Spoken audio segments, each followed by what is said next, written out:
The Dashers earned their first win of the season yesterday and dealt the Rock Lobsters the team's first loss in the meantime.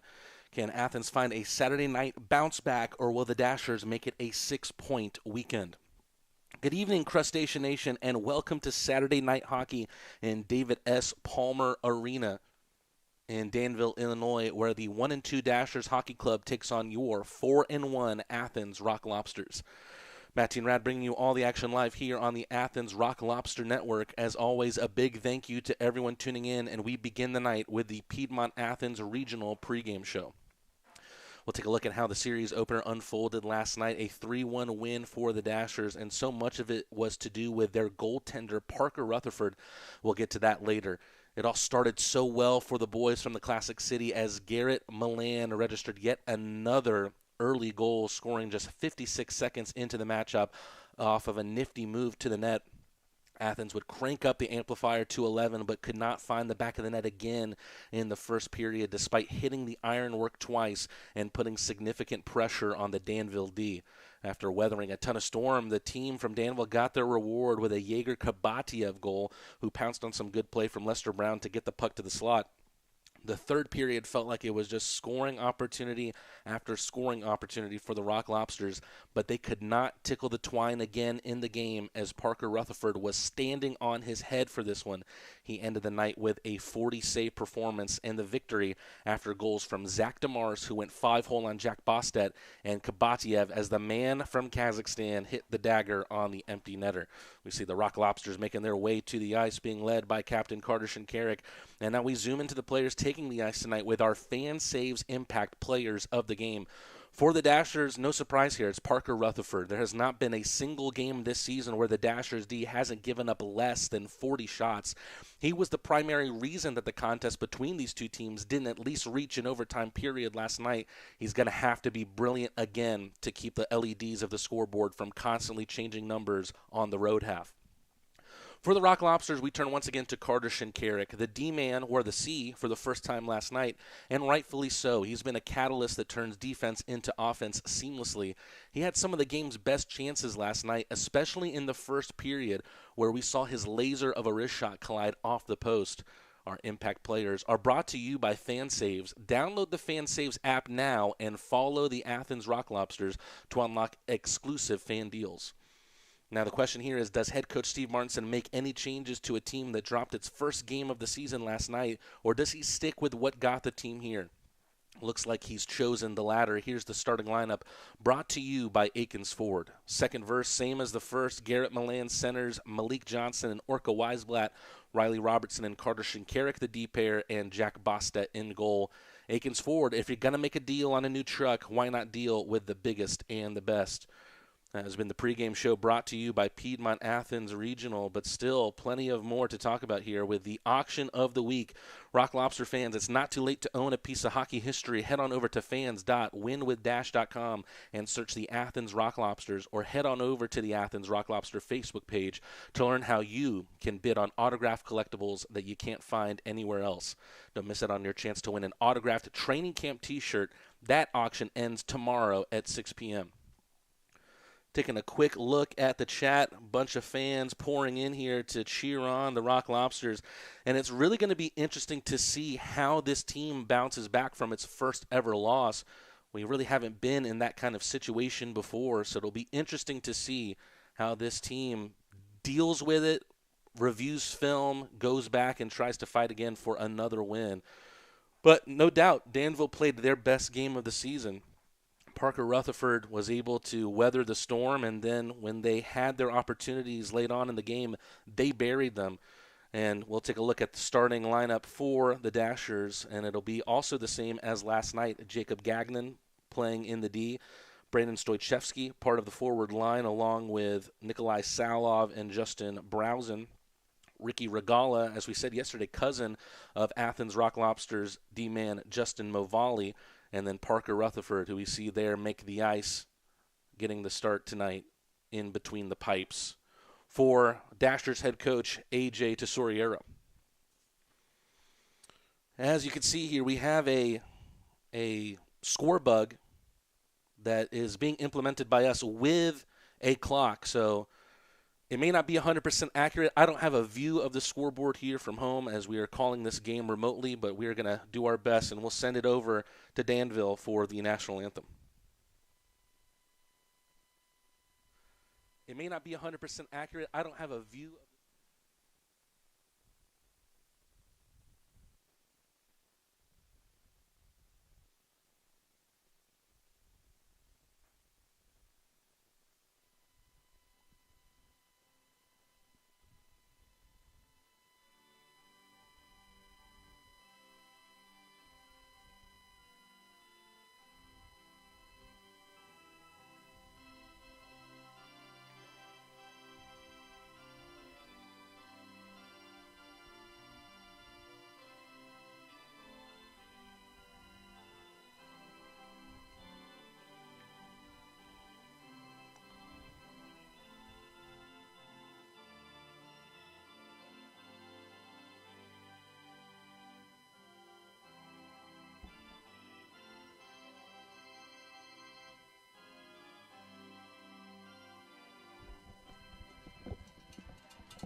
that does it for the national anthem, and that means hockey action is quick to come up soon. Heard the anthem there. It looks like we might have a frozen picture. We'll do a quick refresh just to make sure that everything is set here.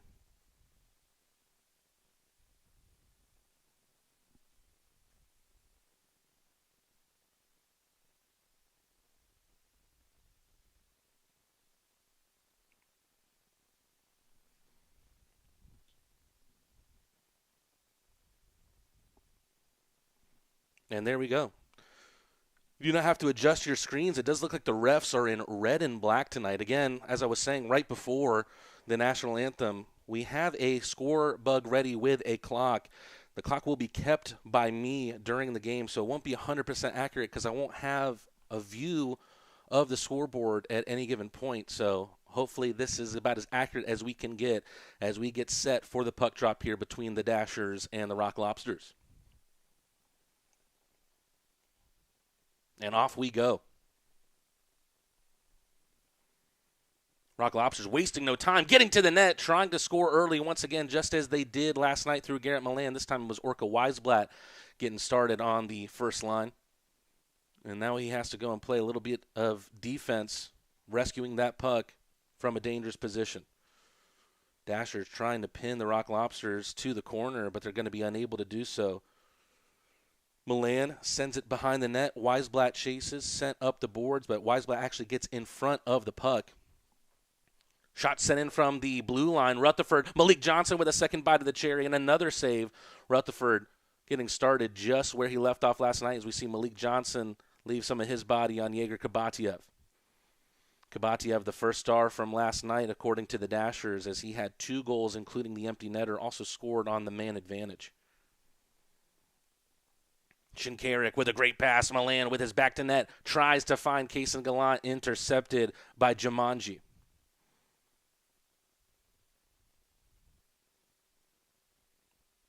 Back pass. Brandon Stoichevsky with a wrister. Wide to the left. Virgili gets in between the puck and a dasher.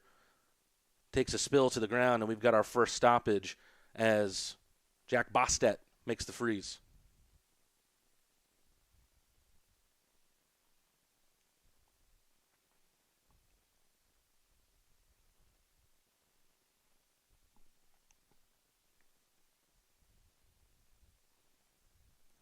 Play resumes. It looks like we're just a little quick with our score bug. We'll try to readjust that as much as we can, but Philip Virgili is trying to readjust the outlook. He takes the puck to the net and gets hooked in the meantime, so we go to a power play brought to you by Paloma Park. Very, very interesting here. The Rock Lobsters have been looking to try and make an impact. And we go to the Paloma Park power play. Make sure you head up Paloma Park for a great selection of drinks and tapas. No surprises on the power play unit. Milan, Johnson, Weisblatt, Virgili, and Shinkarik.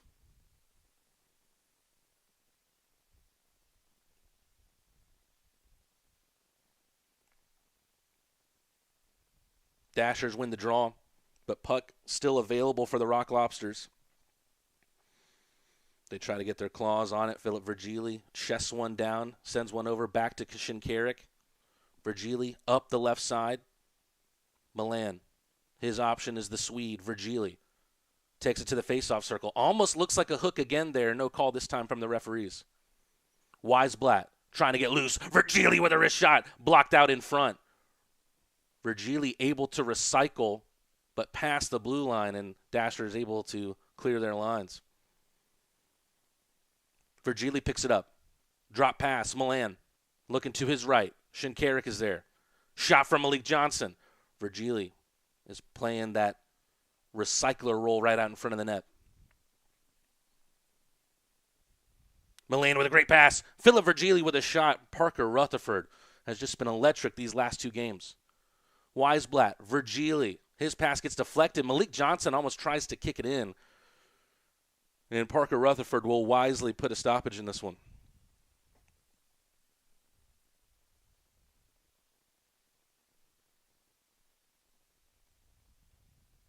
Rock Lobsters have yet to find the secret recipe on this power play.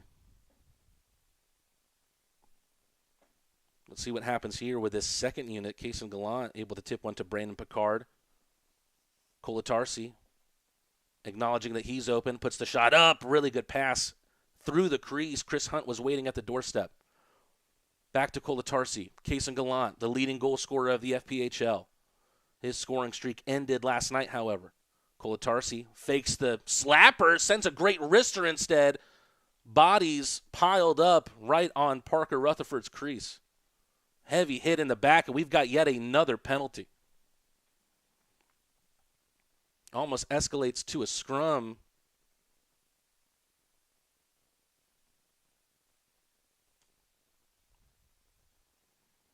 As we've got a hit in the back of the jersey, in the numbers, if you will, for another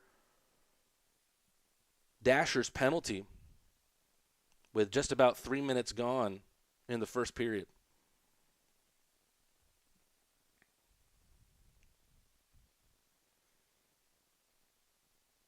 So a little bit of time with a 5-on-3. Let's see if the Rock Lobsters can capitalize.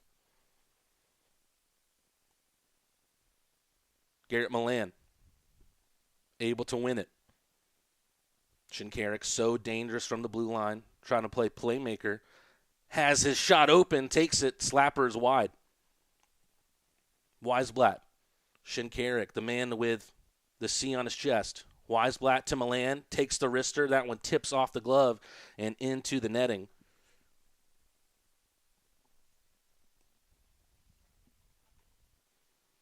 Rock Lobsters yet again with a litany of great chances, but unable to take them thus far thanks to the stellar goalie play of Parker Rutherford. Joe Rob wisely says that Rutherford ate his Wheaties yesterday and today. Rock Lobsters have done well on the faceoff here. Shinkarik, Virgili to his left, Milan to his right. He takes the option in Milan. 1-2 pass between them. Really good shot. Orca Weisblatt buries it. Orca Weisblatt does a great job to follow up the shot that was initially saved by Parker Rutherford and then backhands it into the net to take the lead for the Rock Lobsters. It's Rock Lobsters 1, Dashers 0.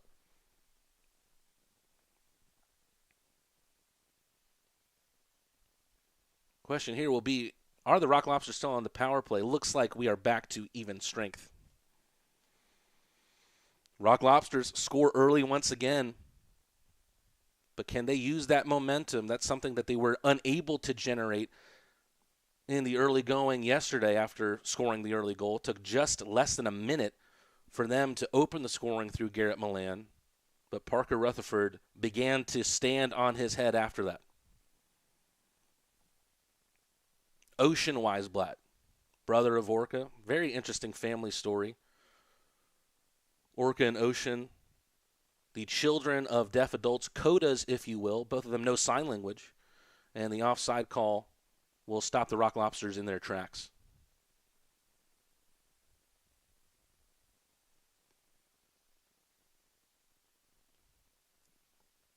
Confirmation that Orca Weisblatt got that goal. We'll keep you updated with the scoring as it comes on the federalhockey.com website. Puck cleared up the ice. No icing, says the referee. Jack Bostet able to tip it to his D-man. Garcia able to pirouette free. Chris Hunt to his left. Up the middle of the ice. Justin Portillo dumps it in. Jacob Gagnon gets there, takes a hit for it. Looking for a tip out in front. Rock Lobsters don't get one. Justin Portillo using some of his physicality, some of his strength. Rock Lobsters keeping possession in this offensive zone, but Joe Colatarsi whiffs on a pass attempt. Virgili picks it up right at the edge of the neutral zone. Bank pass to the right side. Colatarsi whirls it in. Picard. Behind him is Virgili. To the blue line for Troy Murray. Murray with a wrist shot. Took a pad save from Parker Rutherford.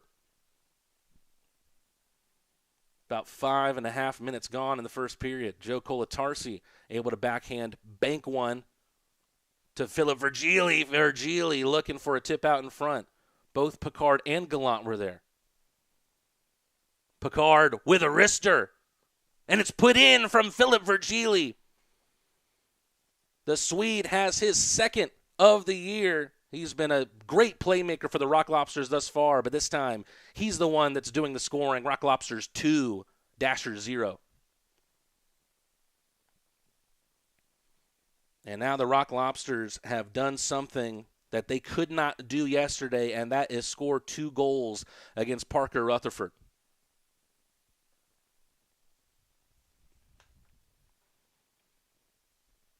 So before the 6-minute increment has been crossed, the Rock Lobsters with 2 goals through Orca Weisblatt and now Philip Virgili. So the first line has come through. The second line has now come through.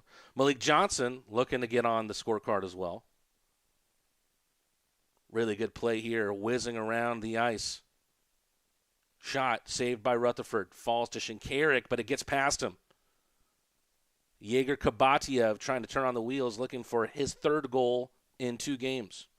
Johnson wriggles one free for Garrett Milan, unleashing a wrister. The Rock Lobsters can't be stopped. 3 goals, and they are up big and up early against the Dashers.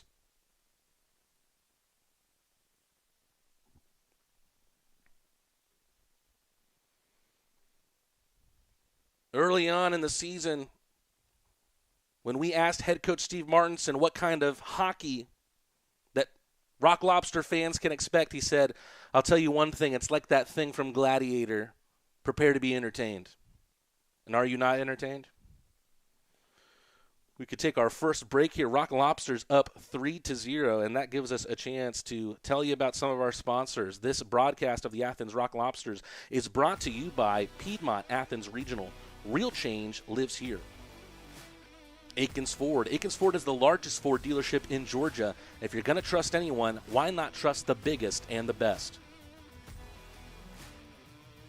Stanfield Air Systems. We've spent the last 50 years fulfilling Athens' HVAC needs. First American Bank and Trust. We specialize in you. And Terrapin Beer Company, do the right thing always. We are just about back ready for action. And the Dashers, after celebrating that win from last night, they must be shell-shocked being down 3-0 in the early going. Puck dropped. Garcia trying to waste no time. He wants to spark another offensive rush here. Almost getting loose out in front was Justin Portillo. Justin Portillo, such a big energy guy. Willing to do anything to bring some fight, bring some fire to his team as we see the Dashers dump one in. Yosuke Jumanji with a turnover. Alden leaves it for Hunt. He's thinking about a wrister. Alden tried to follow up that shot and push it in past Rutherford. Kaysen Gallant with an interesting backhand approach there. Usually you either see the backhand or you see the tight angle shot. You don't see both. Kaysen Gallant re-enters the zone. Alden, cross-ice pass. Wrister from the right side from Picard. Gets blocked out right in front of the shot. Gallant takes a heavy hit. Troy Murray, great glove save from Parker Rutherford.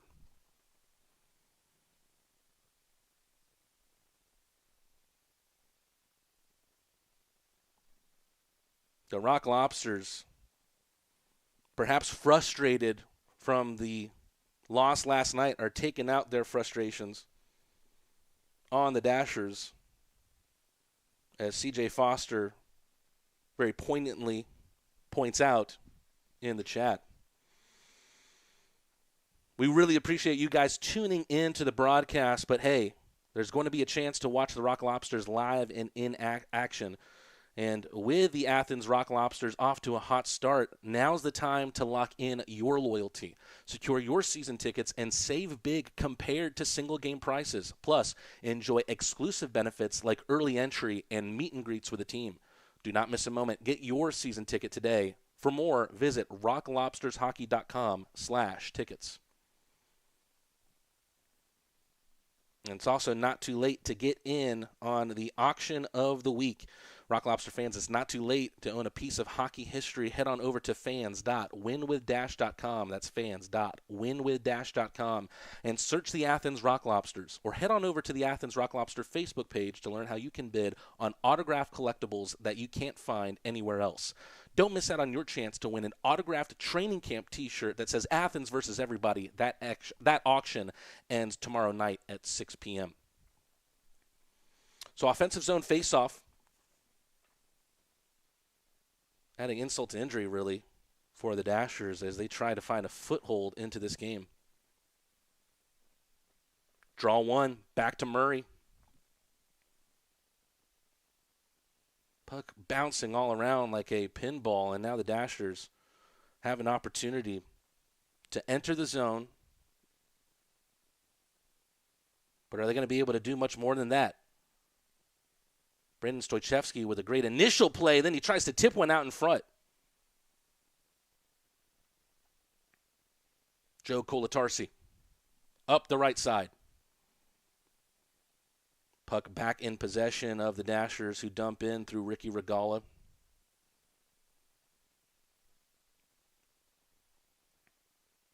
Ooh, good opportunity here for the Dashers. Tilt-a-whirl, backhand wrister saved by Bostad out. Best opportunity of the evening for the Dashers. Bostad doesn't know where the puck is. Philip Virgili able to calm things down. We got a stoppage of play at 11:35 as both teams will shift lines.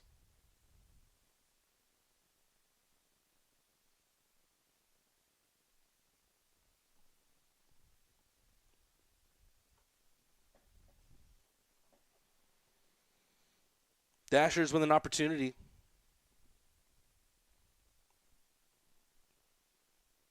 And it looked like the Dashers initially won the faceoff, but here come the Rock Lobsters. Firing on all cylinders. Orca Weisblatt tries a pass into the slot, misses that opportunity, and now a wrister from Jacob Gagnon. Jack Bostad able to make the save, and Malik Johnson with a 1-on-0. His wrister is wide. Big chance for Malik Johnson to make it a 4-0 game. And we've got yet another stoppage.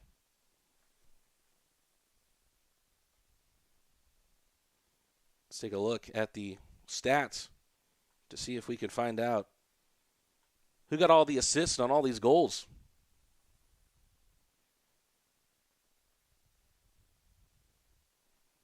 We'll get to that in a minute. Another face-off being taken here, this time to Jack Bostad's left.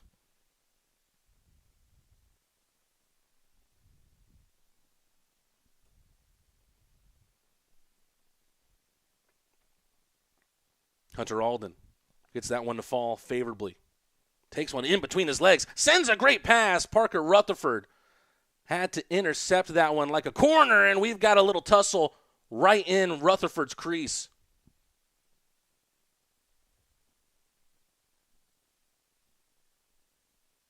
A calamity of bodies.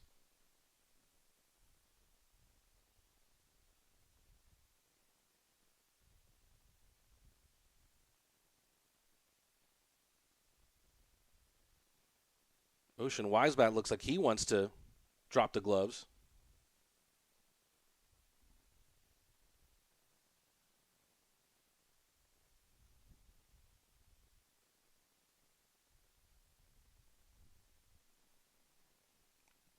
Looks like we've got some penalties potentially to iron out.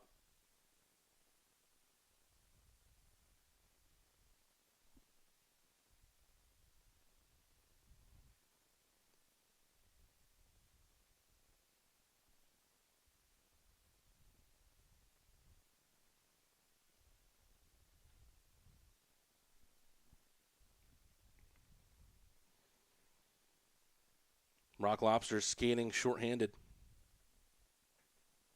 And the Dashers win the faceoff.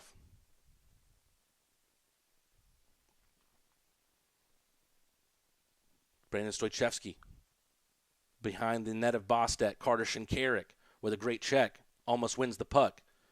Riley Robertson eventually able to do so and then clear the Rock Lobster side of the ice.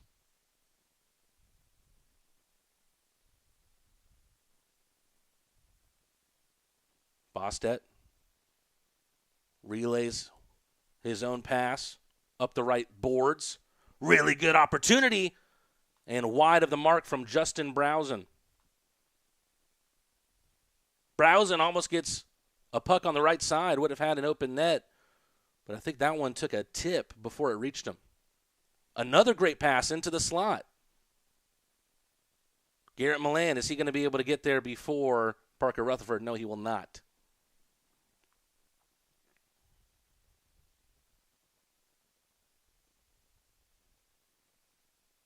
Poked up the line, and then cleared back. Good penalty kill thus far from the Rock Lobsters. Remember, it was on the power play yesterday that Yegor Krabatiev scored the first for the Dashers. That came in the second period. Really good poke check. Hunter Alden has a 2-on-1 developing, but his pass gets tipped. Hunter Alden, second bite of the cherry. Finds the pass this time. Orca Weisblatt can't steer it in. Couple of great back-to-back chances for the Rock Lobsters on the penalty kill. Looking for another shorthanded goal, their first since the second game against Blue Ridge. Joe Colatarsi had a great goal in that game on a shorthanded 2-on-1. And we'll show that later as we relive all 10 goals from that win against the Bobcats. Cason Gallant to Picard.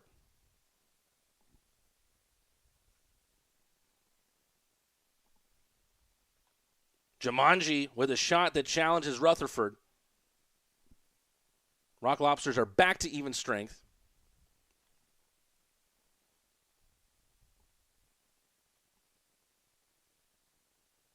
No tape-to-tape pass there. Gets turned over in the neutral ice. Shot wide of the target. Brandon Picard trying to make life difficult for Ricky Regala. Whistled around the right boards. Sent back where it came from. Regala takes a step forward. Trying to get a shot loose. Jack Bostet has answered the call thus far tonight. Made a few great saves in the early going, but a whiff here from Justin Movali. Opens up the door for the Dashers, but then it's slammed back shut. Look at the speed here from Virgili. Cason Gallant. Wrister gets blocked. Loses out on the puck as well, as the Dashers are able to turn defense into attack, but only for a short period of time before Cason Gallant re-enters.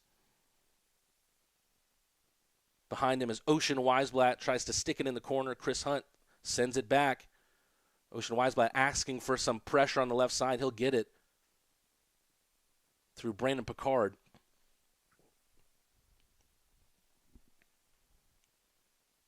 Portillo. Up into the corner for Alden. Alden dancing. Chris Hunt on a tight angle. Tries to flip when it almost looked like a lacrosse attempt, but tries to get creative with a backhand there. Really, really interesting opportunity there for the Rock Lobsters that really came from the play in the corner from Hunter Alden.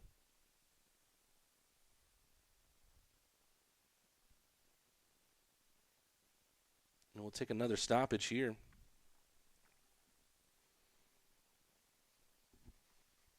Gives us a chance to thank even more of our sponsors.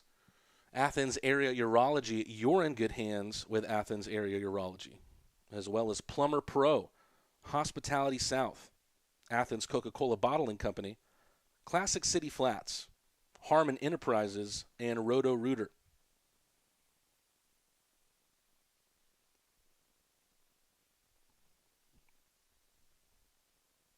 Looks like we got maybe some ne'er-do-wells in the front row here at David S. Palmer Arena.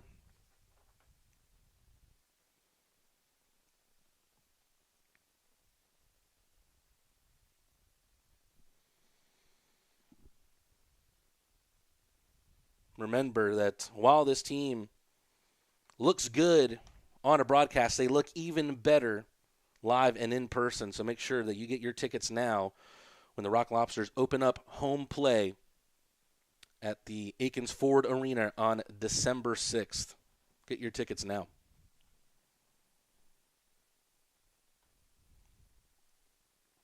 I believe roughly 6 minutes to go here. This line of Alden, Hunt, and Portillo on for the offensive zone draw. Looks like Alden did enough, but following up as that puck dribbled into the face-off circle right in the center of it, the Dashers were able to poke it loose. Here's Alden generating some speed. getting those feet moving, getting the puck to his stronger left-hand side, but a great defensive play from Colton Wyzak. Chris Huck getting physical. Alden getting dirty in the corner. Shot sent in from Ocean Weisblatt. Justin Portillo was waiting to try and get a blade of his stick on there. Puck just waiting to be settled. And it finally will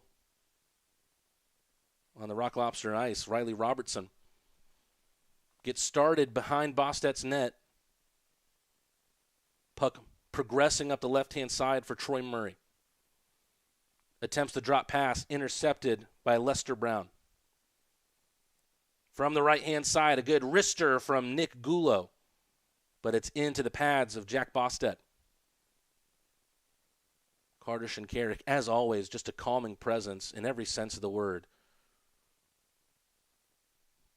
There he is once again, just able to evade any pressure that comes his way. Takes a couple pokes.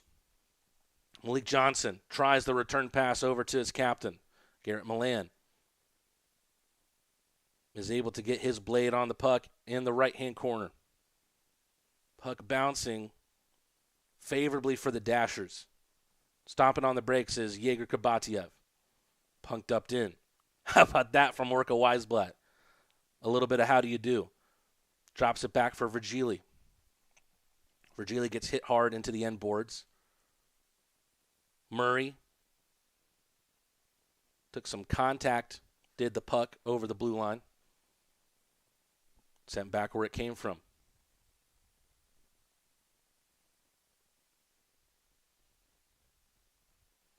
Dashers have looked flustered in this game thus far. With a matter of minutes to go in the first period, they would love a chance to try and put some number on the board for them before they go down the tunnel for the first intermission.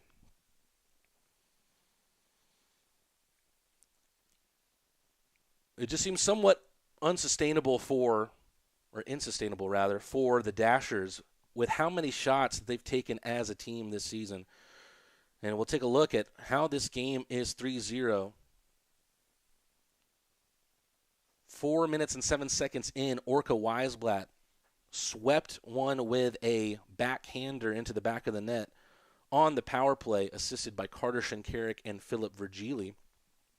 And then Virgili, playmaker turned goal scorer, about a minute and a half later, as he was able to get on the end of a pass from Kaysen Gallant and score his second of the year.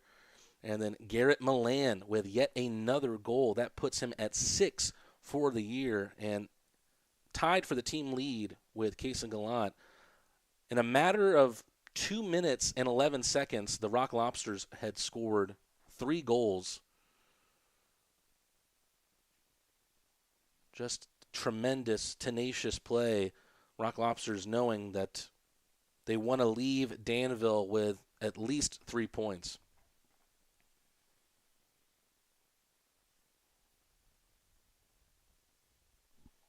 Second line being sent out by head coach Steve Martinson. Kaysen Gallant on the left, Philip Virgili in the center taking the face-off, Brandon Picard, the new man, on the right. Draw one by the Swede. Gallant, drop pass. Movali. Wrister, I think, gets blocked by the skate of Gallant. Puck trickles down to the blue line, and then a shot from way out there saved by Rutherford. Easy for him to spot in the glove. Don't know exactly how sure our clock is right now, how accurate our clock is right now. Hopefully it's somewhat close. Virgili loses out this time. But the Rock Lobsters, with their pressure on the puck, their forecheck has been so good this game. Maybe something that was present in the game yesterday, but unable to turn that into meaningful chances. A lot of shots that needed to be saved last night from Rutherford, but maybe weren't able to get the goaltender moving east to west enough. That one floats over the head of Picard, doesn't know where it is, spots it behind him. Little stick handling moves from Kolatarsi. Pass to his right for Gallant, who tries to drop it back. Easy for Zachary DeMars to intercept.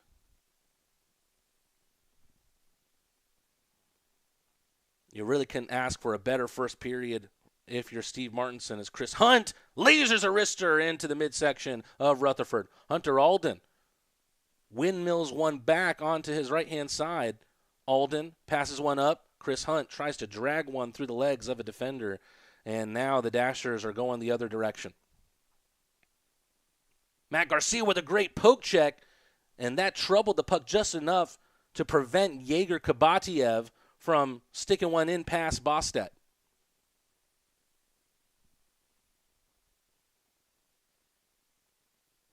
Puck progressed up the right for the team from Danville. Whistled around the end boards. Garcia does well to get that puck to Portillo. Takes a chance to find Ocean Weisblatt. Weisblatt steps on the brakes. Sends a puck long.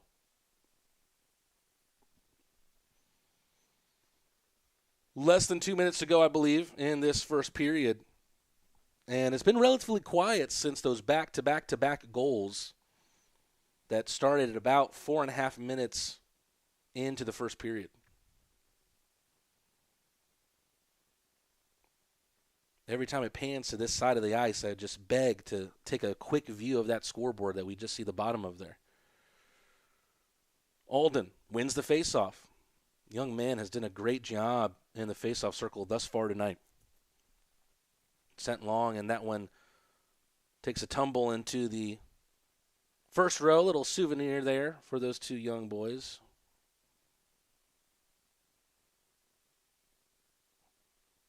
And boy with dark hair says, "That's mine," and sticks it in his pocket.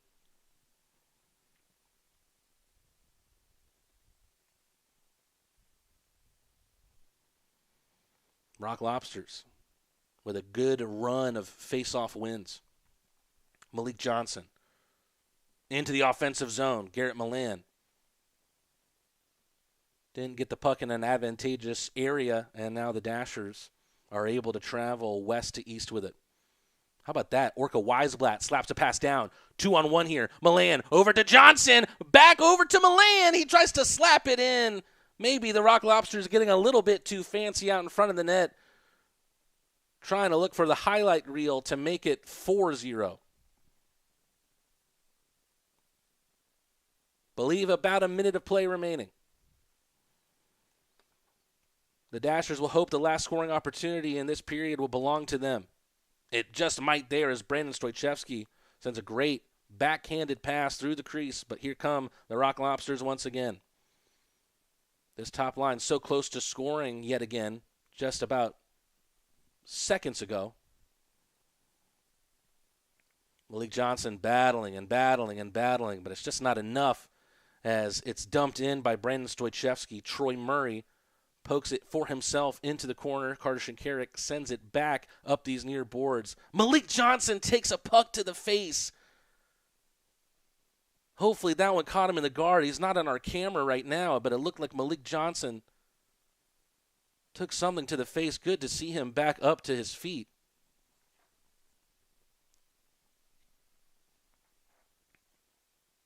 Hopefully I just didn't get a good view of that there, and Johnson took one in maybe the chest protector, took one in the visor, but man, the first time we saw that did not look pretty, but Malik Johnson looks comfortable on the bench.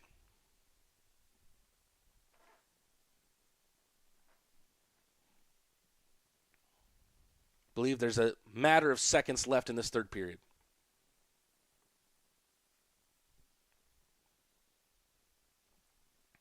Coming down to the wind down.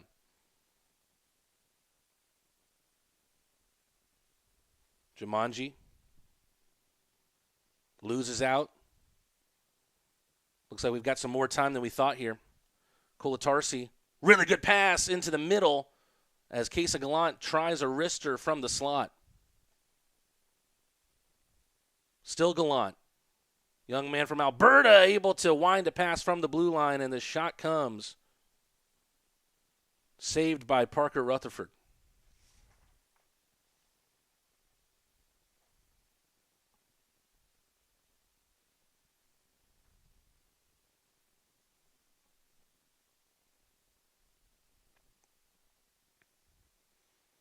think the questions being asked here is if there is more time to be played here.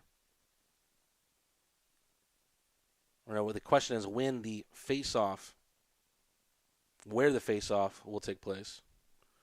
Malik Johnson is back on the ice. Again, we apologize with the inaccuracy here of the scoreboard timer. Malik Johnson has got a hold of a stick. Really good opportunity. Came from the left of the net. Philip Virgili had another opportunity to try and put one in. It looks like we're on the power play as well.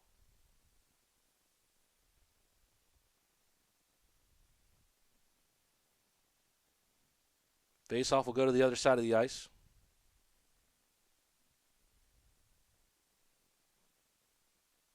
Score remains 3-0.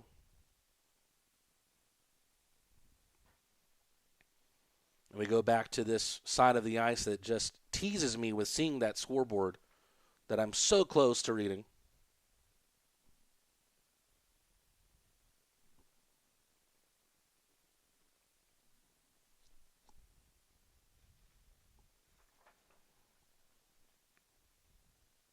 Kind of directing traffic here is Garrett Milan, as it looks like we're now on the 4-on-4. Great poke check sent up the ice. Orca Weisblatt with a last-second power play or 4-on-4 slapper. And that will do it for action in the first period. And after taking the L for the very first time in franchise history last night, the Rock Lobsters are off to an electric start after the first period of this one in David S. Palmer Arena. With 4 minutes and 7 seconds gone on the power play, which is great to see. Orca Weisblatt sweeps in one with a backhand after Carter Shinkarik had sent a shot in on net. Parker Rutherford lets one fall, and Orca Weisblatt is able to bury it. Philip Virgili, about a minute and a half later, playmaker turned goal scorer, his second of the year for the Swede to make it 2-0. And then just about 30 seconds after that, Garrett Milan with yet another early goal within the first 10 minutes of the first period. How many times have we already said that this season? He makes it a 3-0 game. So the Rock Lobsters take a big advantage going into the second period and do something that they could not do last night, and that is score more than one goal on Parker Rutherford. So we go into the first intermission, and we have a replay of our interview that we had before this series with head coach Steve Martinson. Had a chance to talk with him about his previous experience with big wins, as the last game before this series against the Dashers was a big 10-2 win for the Rock Lobsters, one that we will not soon forget. Here's our interview with Coach Steve Martinson from Wednesday afternoon. Matt Tienrad, voice of the Rock Lobsters, once again joined by Athens head coach Steve Martinson. Coach Marty, you go into this upcoming weekend with more points than anyone else in the FPHL. What is the feeling? Is this where you thought this team would be early on? Well, I mean, yeah, I thought we would win. You know, I was pretty sure we were going to win a lot of games. The big thing is I don't really know the other teams. So, I was following Monroe a little bit and a couple of the teams in our division, but I didn't know a lot of the players. So I just really concerned about our team and making sure that we can put the best team out that the cap allows. Casey Gallant, 6 goals in the team's opening 4 games. It's only his second pro season, and his first one was in Austria. I guess my question is, where'd you find this guy?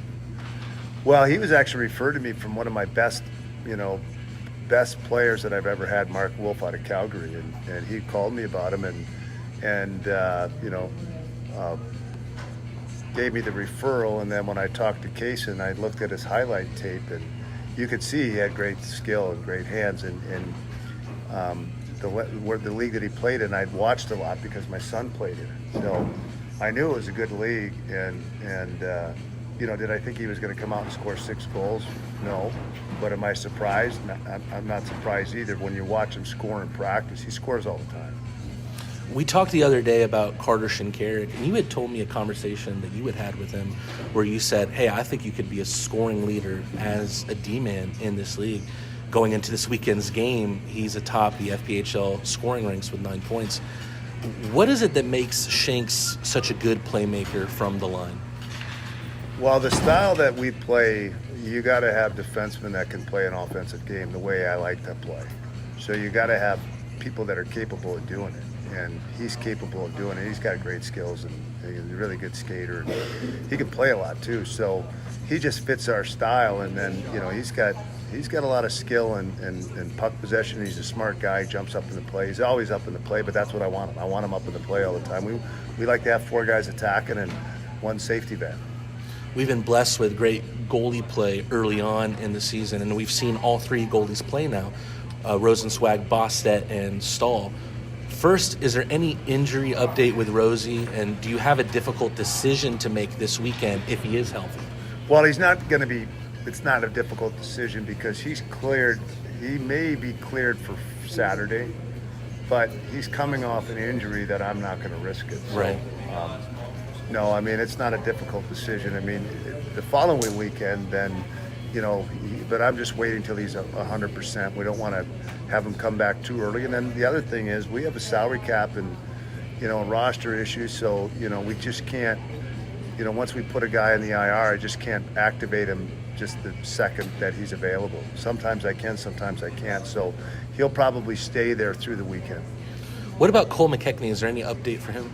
Same thing. I mean, we've got, he's got a sprained shoulder, and he's just day-to-day, but I don't anticipate taking anybody off the IR this weekend.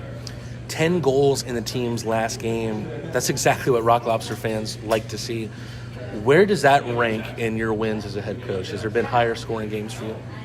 Probably over the years. I mean, but 10 is pretty high. Yeah. It's pretty high, and I'm not taking anything away from our team, but their goaltending was really bad after they pulled their starter, and we were just seemed to be scoring at will. But we had the puck a lot, and we were getting quality shots. So yeah, I mean, was I surprised? No, but it's we got a lot of offensive players. We talked a little bit about Jack Bostet. What did you think about the first couple of games for Brandon Picard and how he played against Blue Ridge? Well, Brandon's been a point-of-game guy in the league, and the way he played and the way he looked, I mean, he looks like a point-of-game guy. And he didn't get to practice at all with the team. He just rolled into town, got on the bus, and showed up at the hotel the night before. So I like his skill level. He's a good skater, and he should score a lot of goals this year too. I've been really impressed with Philip Virgili. He's looked like such a tremendous playmaker on that second line, and his chemistry with Kaysen Gallant has really paid off so many times already this season. How do you view his role and his kind of player profile? Well, so one of the things that I always talk about is if your leaders play the game right, everybody else has to fall into place. So if your leaders, the more complete your leaders are and your top players, the more complete the rest of the guys have to be. So he's just that kind of good overall, really good overall player. He does everything. He hits, he battles, he's really competitive. And that's something that you can try to promote that with players, and we always try to do, like I'm always teasing the guys in practice, and you just said it, first line, second line. Well, I don't say that. I let the players, I'm like, okay, who's first line today? And you're looking for more than one line to say we are. Yeah. So we try to make it, we keep scoring practice on drills, and I'm probably the worst instigator of chiding guys and giving guys a hard time, and which line is which. But the key to winning in the playoffs is depth, because you could have injuries, especially when you're playing in leagues that don't allow you to carry a lot of players. So injuries can be a huge factor in the playoffs, so you want to have as many go-to guys as you can. Well, maybe what people might view as the first line, your starting line. Yeah. No, that's okay. That's okay. They view I call them the money line because they wear green all the time. So, on paper, that's two guys that play together in Pensacola. They didn't play together last year, but they're well aware of each other's play, and Garrett's led that team in scoring a couple of years, and Johns has always been a very popular, all-around, really, entertaining player. So that line on paper is. You saw some of the goals that they scored were high-speed, skilled plays. Well, even Orca, had a very short time in Pensacola himself. He had 4 games there last year, and he knows both of those guys. What about the chemistry of that line right now? Because now, after that last series, you have Orca having a 5-point game. Malik's off and running now. Millsy has been Millsy since the beginning. What has sort of gelled, or what needed to gel at the beginning of the season for those 3 guys? Well, so Orca and Johns never got to camp until 3 days right. before we left. And then Orca was hurt that week. So those guys never played together until they never suited up together and practiced as a line until they played that game Friday night. So, the big difference now is they've been practicing together and they're starting to get to know each other. And Orca was there all year. He just broke his ankle. So he was practicing later in the season and stuff. So, like I said, on paper they have everything, and they're you got guys that they're all tough. Yeah, they all hit, and Garrett might not be the tallest guy, but he's built like a brick. He's strong as an ox, and he bounces off everything. And he's a tough guy. So, they got everything they need. They're competitive, and they're in shape, and they can skate. What about special teams right now? Because it might surprise a lot of people. They look at a 10-2 win and they say, oh, man, these guys probably scored 3 or 4 power play goals. 9 of them were even strength. 1 of them was shorthanded. We saw you working on the power play again today, and, of course, the league numbers are skewed, as you mentioned. Yeah, they still haven't been corrected, but I'm hoping to get them corrected by tomorrow. How did you like the special teams play, especially that really quick goal that was scored on the shorthand by Kolatarski? So by the time the third period came around, their team was struggling. Yeah. And their goaltending was struggling, and they're at home, and I'm not trying to call the dogs off, but I'm not trying to run up the score. You know what I mean? So I put different guys to start the power plays. Right. We didn't go with our first unit, and I've been in a position before where we played Florida when Florida was loaded, and I was in Elmira. We had like a whole bunch of guys up, and we were shorthanded, and they were beating us like 4-1, 5-1, and I just told their coach if their 50-goal scorer comes out on the power play, we're gonna break his arm. So I'm like, you're not gonna run up the score in our rink when we're shorthanded. We had loaned one of our leading scorers to their affiliate that weekend, and they came with a full. So my point of all this is that I remember those feelings.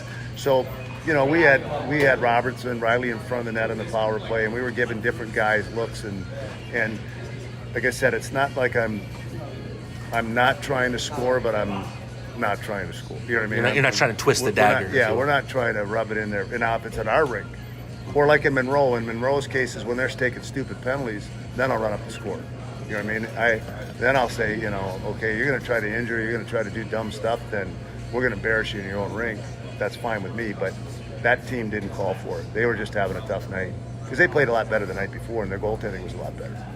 Last question for me, Coach. You head to Danville to take on the Dashers for 2 games, kind of more towards your home turf. I know you're more northern Illinois, yeah. But they struggled against a really good Watertown team in their opening weekend. Are there still improvements that you're looking for or waiting to see? Are you confident that your team is playing the kind of game you want them to play and that they'll do so again this weekend? Yeah, I'm pretty confident with our team. And as we're getting guys used to playing with each other, Alden's another guy that got here late, so that line has been, is not practiced together more than, now they've had a week and a half. So, and then you got Cole out. So I'm anticipating us getting a little better every week, not just sitting there going, okay, we scored. Our mentality is we want to score a lot of goals, and when we get a lead, we're not going to sit back. If we get a lead, we're just going to keep going, and that's what I promised the guys. The style of my coaching was when I brought guys in, and guys want to get good stats and help them, for whatever they want to do in the future, whether they want to stay here or they want to go to a different league or they want to go to Europe. Points get you notice, and we want to help guys, get their own individual. As long as their individual, goals are within the team goals, I'm fine. I'm fine with. We want as many guys getting 100 points in the league as we can. Thanks as always, Coach. Sure.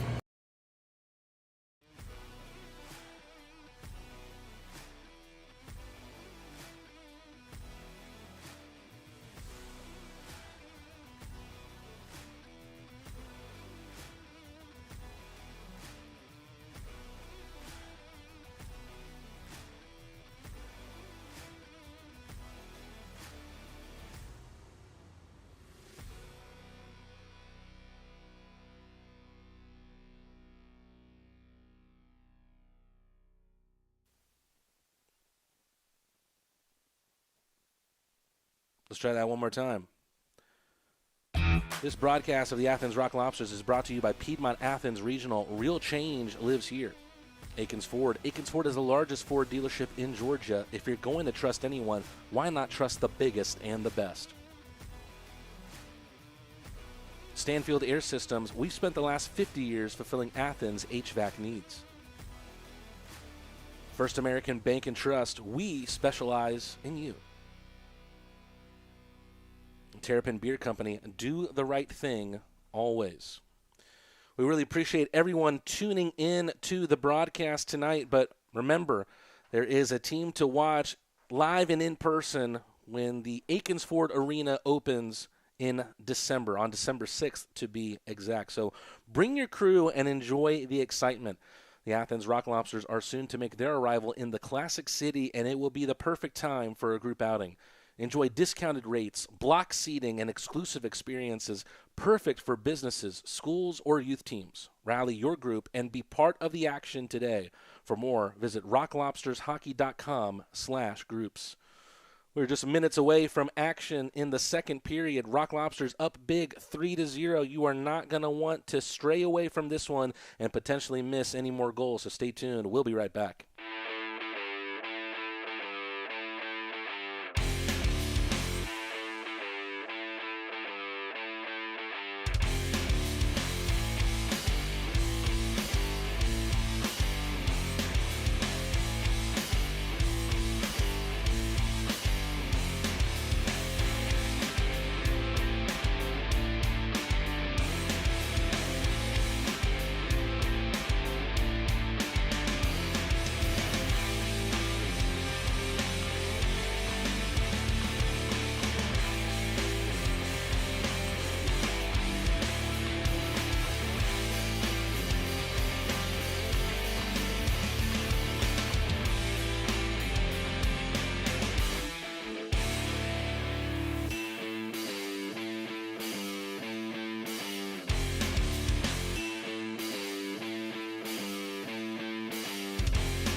We're edging ever closer to action in the second period. Rock Lobsters up 3-0. Believe we are starting with a 4-on-4 period of play at the beginning of this second increment of 20 minutes in this matchup. Let's go over how we got here once again. It was just a quick back-to-back-to-back set of goals, starting with Orca Weisblatt at the 4:07 mark. Backhanded a shot that rebounded off the Dashers tender Parker Rutherford. Weisblatt able to backhand one into the back of the net. Philip Virgili, who got an assist on the first goal, so a 2-point night already for the man in number 17. He already has himself on the scoring summary as well on federalhockey.com, as he was able to make it 2-0. And then about 30 minutes after that, Garrett Milan with his second goal of the series, 6th of the year, to put him in a tie at the FPHL, top of the FPHL scoring ranks, and as well as the top scorer for the Rock Lobsters with Casey Gallant, who also has 6. Officiating crew has made their way back to the ice, so 4:07, 5:39, and 6:18 in a matter of about 2 minutes and 11 seconds, the Rock Lobsters score back-to-back-to-back goals and put 3 past Parker Rutherford, which is something they could not do last night. 40-save night last night for the 26-year-old from Fort Wayne, Indiana. It looks like he'll be the go-to starter this year for the Dashers. This is already his 3rd game of action on the season. The second period has been one that has been good to the Rock Lobsters so far this year. And let's see if they can follow it up after a great 3-goal period and keep that train a-rolling into the second. Waiting for both teams to make their return to the ice. We got to hear from Rock Lobsters head coach Steve Martinson, and he took us a little bit through the injuries for this squad, but it is time for the Piedmont Athens Regional Injury Report. Of course, the 2 that we are missing from the squad this weekend in Danville is Josh Rosenswag, as we see the Rock Lobsters make their return to the ice. The 21-year-old from Toronto had started the first 2 games in Monroe and had a couple of great performances. And then also Cole McKechnie, the big 6'3" forward, who was someone that was very, very good at finishing some checks, also scored in the season opener. Those 2 hoping to be cleared soon, but have not traveled with the team to Danville. So Malik Johnson in the box.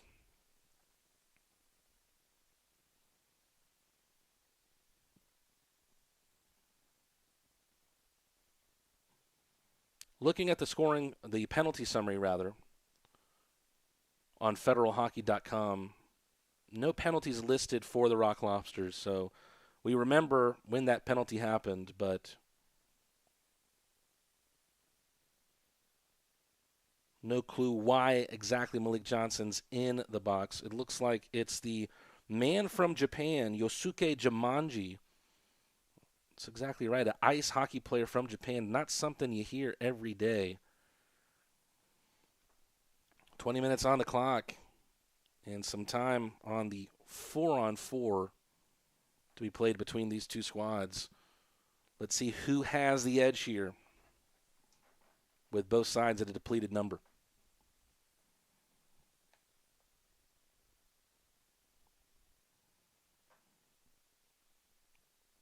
Milan and the Rock Lobsters able to win the opening draw of the second period. Robertson, big boy at 6'6", finds Orca Weisblatt initially, but that puck evades the 24-year-old from Calgary. Milan tries to bat it down. A man isolated was Brandon Stoichevsky, who gets dispossessed by Garrett Milan. Milan to his right has Weisblatt. Weisblatt dances in, stomps on the brakes, turns around. Has Kolatarsi behind him. Kolatarsi sends a wrister off the pads of Rutherford. Rock Lobsters working behind the net. Carter Shinkarik has the puck. Dumps one into the corner. Orca Weisblatt gets there first. Tries to get his skate on the puck, keep it where it is as Carter Shinkarik wriggles it free. Slap shot from Milan. Following it up and scoring is Orca Weisblatt, his second of the game. Orca Weisblatt with an assist last night, 2 goals in this one, had a 5-point night in Game 2 versus Blue Ridge. So this man is the hot hand right now, the 24-year-old that is on this first line. We remain on the 4-on-4, but the Rock Lobsters resume play. Still looking good in the second period, just as they did in the first. Advantageous here for the Dashers. Wrister that's stopped and saved by Jack Bostet. Shot came from the left-hand face-off circle, and Bostet is able to make the stop as he has been all night long. Offensive zone face-off.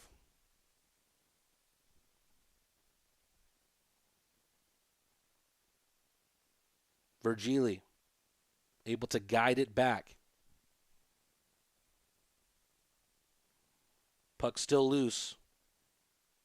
Wrister is a slow one from Nick Gulo, easy for Jack Bostet to wrangle into his glove. About 18 and a half minutes left in the second period. Rock Lobsters already have one to their name in the second through Orca Weisblatt, his second of the game. Still looking for the first hat trick of the year from the Rock Lobsters. Trying to think on his feet and quickly was Lester Brown, sends a shot towards Bostet. Virgili backhands it over to Troy Murray. Progressed through center ice by Kaysen Gallant. Has some speed, a little bit of trickery. Tries to put it in past Rutherford. Kaysen Gallant, a special player just in his second pro season. Kolatarsi. Puck trapped in the corner. Rock Lobsters able to come out with it. Good lift of the stick there from Kolatarsi. Gallant, here he comes again. With a great pass to Garcia. Sprawling out in front is Parker Rutherford. Just trying to make his body as big as he can in front of that net. Ocean Weisblatt to his left, his D partner Matthew Garcia, who dumps in. Garcia just weeks removed from his 23rd birthday.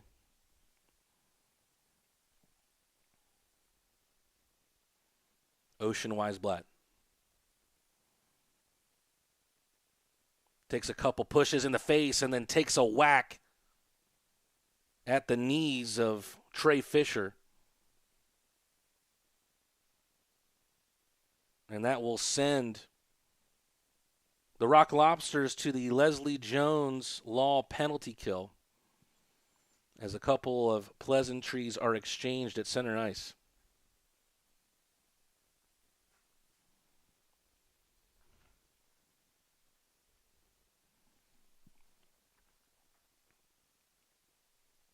Ocean Weisblatt will sit for the slash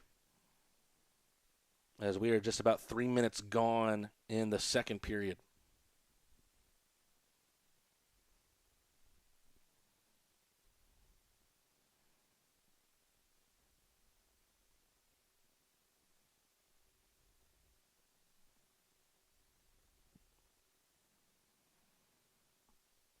Dashers will start the power play right to the left of our perspective from Jack Bostet. Gulo wins the draw. Wrister from the right side, stop from Bostet. That shot came from Justin Browsen. Browsen having 366 games of FPHL experience and has scored 369 points in his time in this league. Was a star player for the Dashers in their last run in the Fed, was a 40-goal scorer in 2015-16. Gulo wins the faceoff once again, but cannot find a Dashers teammate after winning the draw.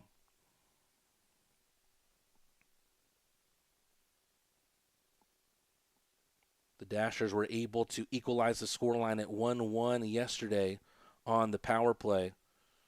Not the same stakes here on this man advantage, but nevertheless, they want to get themselves on the scoreboard and widen the gap, rather close down that gap, widen the light at the end of the tunnel. Gulo, back for Gagnon. Gagnon with a wrister. I think that one just appeared in the glove of Jack Bostet. Don't know if he knew much about it. So many bodies out in front.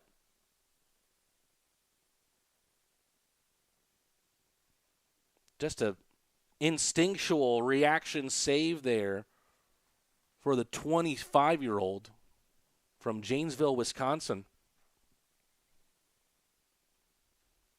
Off we go again. The Dashers are yet to break through, trying to do so with a man up.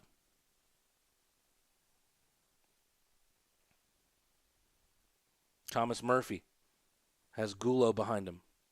Pardon me, that's Yegor Kabatiev. Another wrister right into the glove of Bostet. Bostet, having watched the performance of his adversary, Parker Rutherford, last night, has been electric himself in Game 2 tonight. 4 minutes and some change gone in the second period.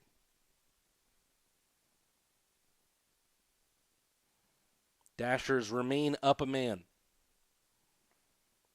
Still trying to tell if this is red and black the referees are wearing or pink and black. Believe it's for Halloween to some extent, but not sure what exactly the theme is there as the Rock Lobsters clear the ice.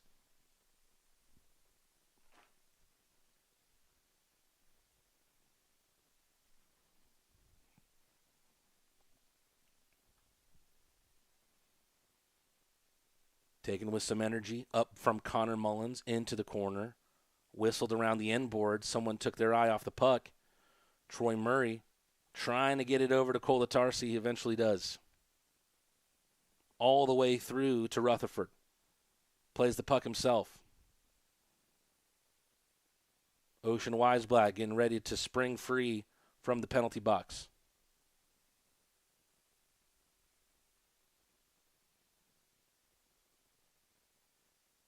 There he comes, putting a check right into the back of a Dasher. Best opportunity of the last 2 minutes comes right after the power play ends for Danville.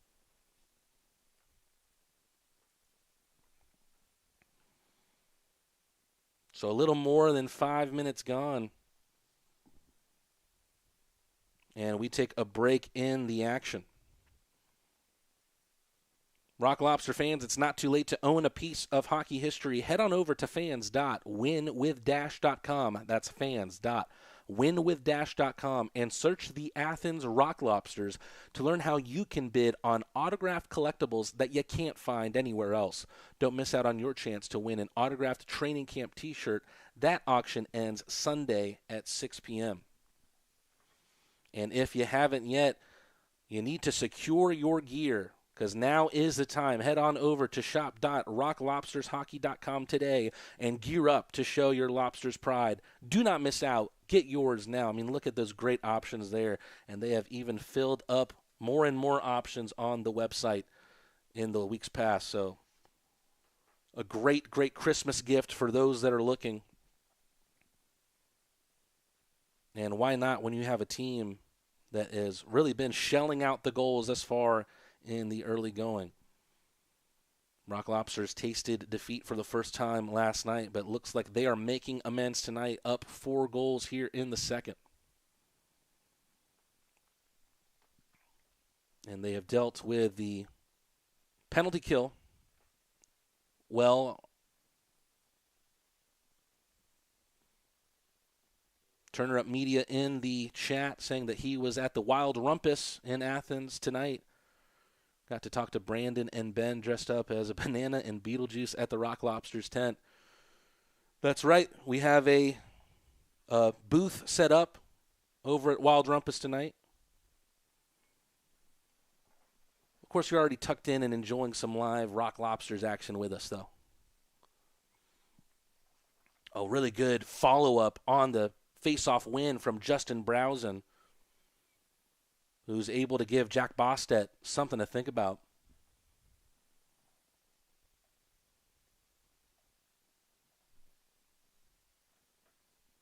Someone with a little bit of pain on the ice for the Rock Lobsters. Portillo with a backhander saved by Rutherford. Justin Portillo. He might be a big man who could drop the gloves, but he's so much more than that. A man who's very, very capable playmaking for this Rock Lobster team. Jack Bostet had to save that one with the pad. Shot comes right back at him. Puck rebounds into the corner. Dashers get the carom. Gagnon passes to his right. The Dashers have had opportunities developing in the crease, but they just have been unable to stuff them. Jack Bostet very, very close to having to play that puck. Justin Browsen's clearance goes straight into Justin Movali. Good pressure there, good forecheck from the Dashers, but nothing comes of it. Sent up the left-hand side by Movali. Portillo able to turn and able to dump in. Line change for Athens. And we've got a fight. Guess who? Justin Portillo. No, it's Hunter Alden. And he takes his man to the ice. Who's his victim?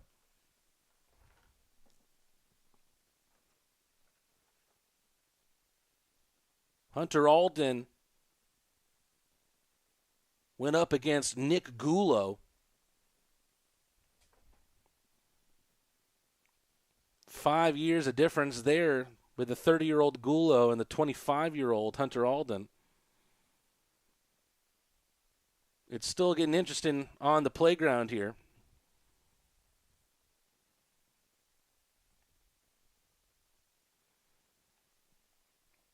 I think you see someone dropping the gloves and has a 2 in their first number on the back of the jersey. You just expect it to be Justin Portillo. Believe the Rock Lobsters are undefeated in fights this year. Justin Portillo 2-0. We saw Malik Johnson drop the claws last night, ended up on top. And now Hunter Alden, maybe an unexpected participant in a tussle, but gets the better of the 5'6" Nick Gulo.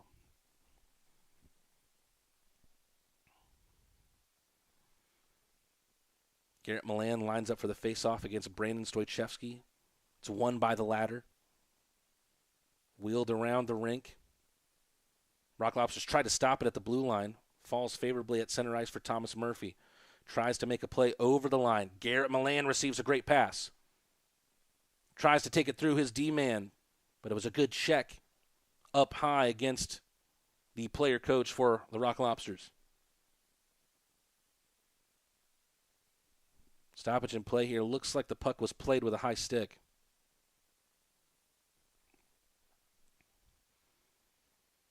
Less than 7 minutes gone in the second period. Rock Lobsters led by 3 after the first. Orca Weisblatt scored his second. He's the player in red and white nearest to you, the viewer. Riley Robertson had to be careful there, able to recollect on an awkward bounce. Shinkarik setting up shop behind his goaltender. Malik Johnson with a great pass. Milan has an option in Riley Robertson. Slapped down by Milan, tried to get the shot off. Shinkarik follows it up with an effort of his own. Malik Johnson with the right-hand shoulder into the body of Wyzak. Milan with a wrister. Malik Johnson was waiting out in front. Play intercepted by Orca Weisblatt. Almost risks the offside, and I think that is the call that eventually came.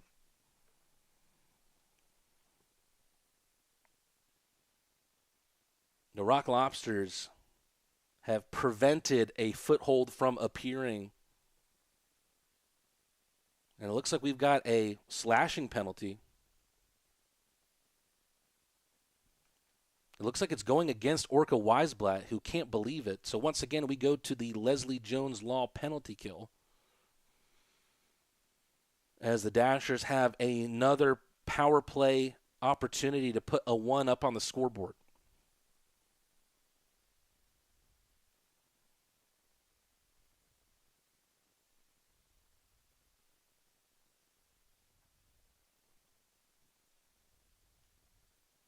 Dashers with a big face-off win. Gagnon able to unleash a shot towards Bostedt.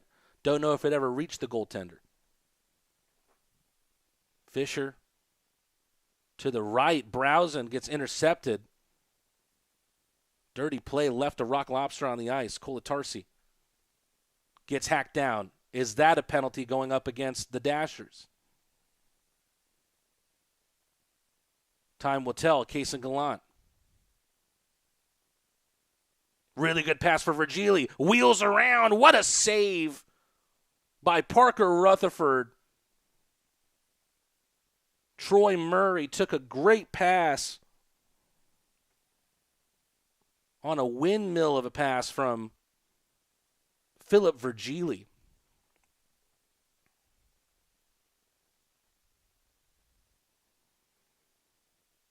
So despite they're looking like a convincing penalty call for the Rock Lobsters, the Dashers stay on the power play.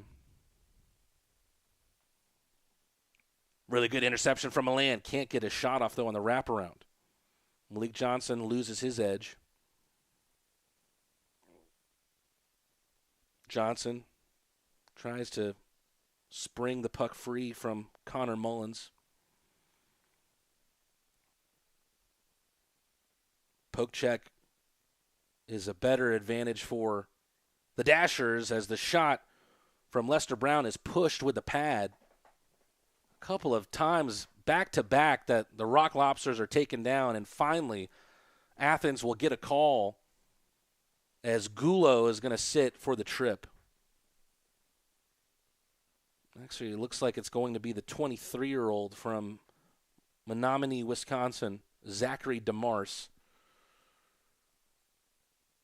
Not the first time that a power play has ended up in a 4-on-4 tonight.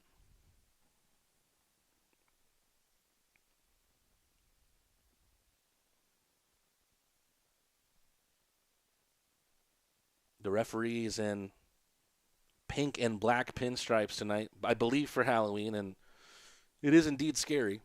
You can't lie about that.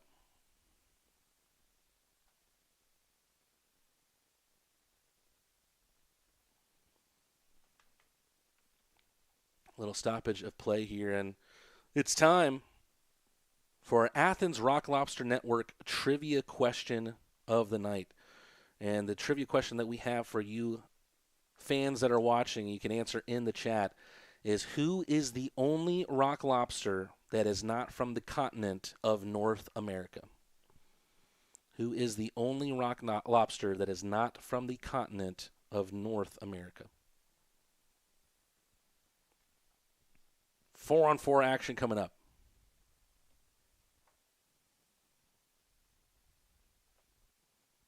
Picard gets contact on the puck first.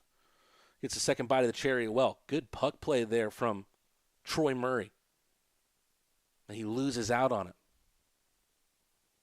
Just a little too stagnant there for the D-man from Toronto.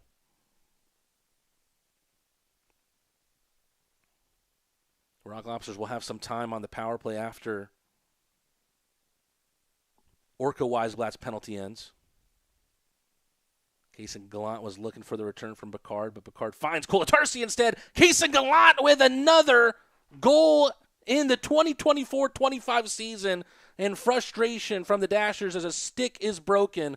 But on the 4-on-4, Kaysen Gallant has his 7th of the year, 10th point of 2024. The 24-year-old is red hot.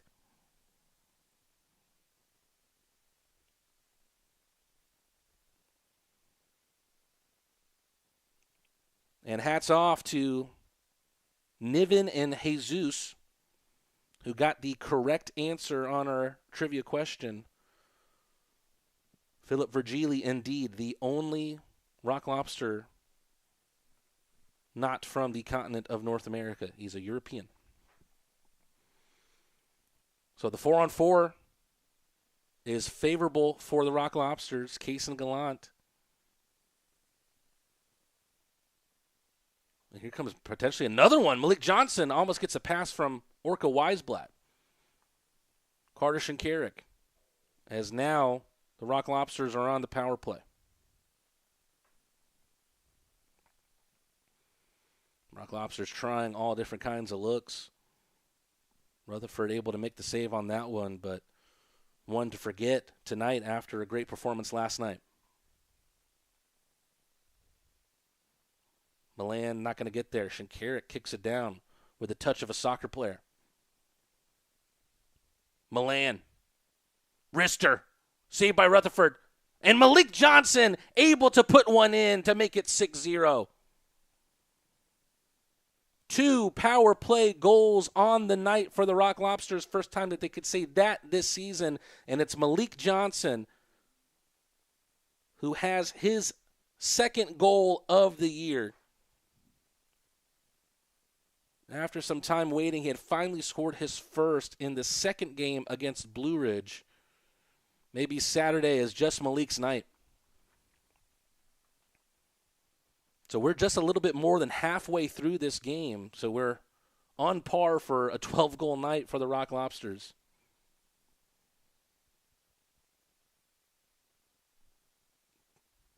Dashers pull the draw back, as there is work to do for this Danville team. Vibes feeling perhaps not as immaculate as they were last night for the team from Danville. Gallant pulls back the drawstring, sends one to the other side of the ice. Murray into Hunt. Hunt taken down, and the Rock Lobsters will go to yet another power play. It has gone from bad to worse for the Dashers. And there is a bunch of claws up in the chat, rightfully so.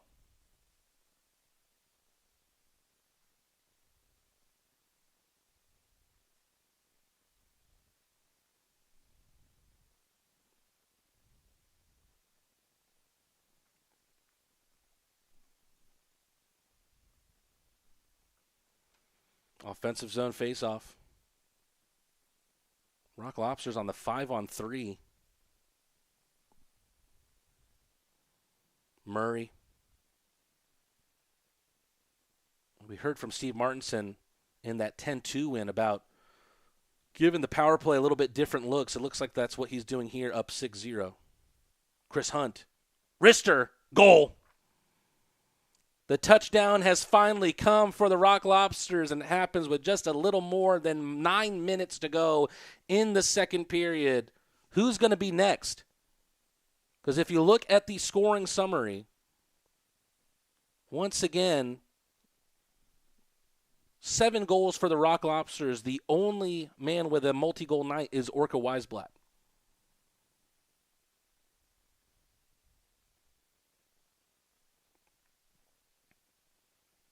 If you blink, you just might miss it.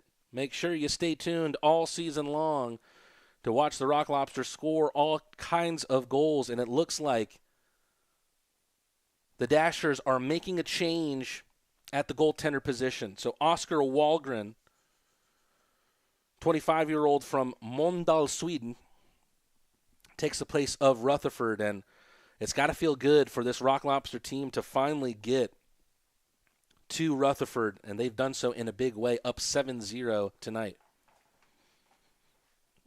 Remember, we asked the question in the Piedmont Athens regional pregame on if the Rock Lobsters were going to be able to bounce back after taking their first loss last night. They've done so in a big way. Rock Lobsters still on the 5-on-4 power play. Milan, quick pass back to Shinkarik. Shinkarik receives, Milan does so on the right side. Malik Johnson with a quick pass. Virgili tries to bat it out of midair, and then Weisblatt forces a save out of the new goaltender Wahlgren. Virgili. Kicked to himself by Orca Weisblatt. Whistled around. Back to the Swede. Backhand pass. Shinkarik not there. As a matter of fact, getting there first is Nikolai Salov, whose wrister gets deflected by the stick of Shinkarik and goes into the netting. Nick Gulo preparing to make his return to the ice. Rock Lobsters still on the power play. We've got all kinds of claws up in the chat. If you weren't sure before this game started, maybe you're sure enough now. Go ahead and claim your season tickets for the Rock Lobsters. With the Athens Rock Lobsters off to a hot start, now's the time to lock in your loyalty, secure your season tickets, and save big compared to single-game prices. Plus, enjoy exclusive benefits like early entry and meet and greets with the team. Do not miss a moment. Get your season ticket today. For more, visit rocklobstershockey.com/tickets. And this broadcast of the Athens Rock Lobsters is brought to you by Piedmont Athens Regional. Real change lives here. Akins Ford. Akins Ford is the largest Ford dealership in Georgia. If you're going to trust anyone, why not trust the biggest and the best? Stanfield Air Systems. We've spent the last 50 years fulfilling Athens' HVAC needs. First American Bank and Trust. We specialize in you. Last but not least, Terrapin Beer Company. Do the right thing always. And doing the right thing might include spending your Saturday night watching the Rock Lobsters and downing an ice-cold Clawshank redemption. Make sure you head on over to the Terrapin Tap Room at 265 Newton Bridge Road in Athens, Georgia, and try the Rock Lobster exclusive beer, the Clawshank Redemption.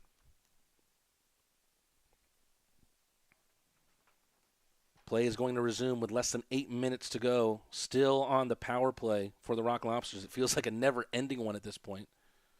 But I believe Nick Gulo will be exiting the sin bin imminently. Puck sent up the length of the ice. Justin Portillo is going to take a penalty himself. Believe it's going to be a high stick. He got that stick up and hit someone in the back of the helmet. And so we're back to the 4-on-4.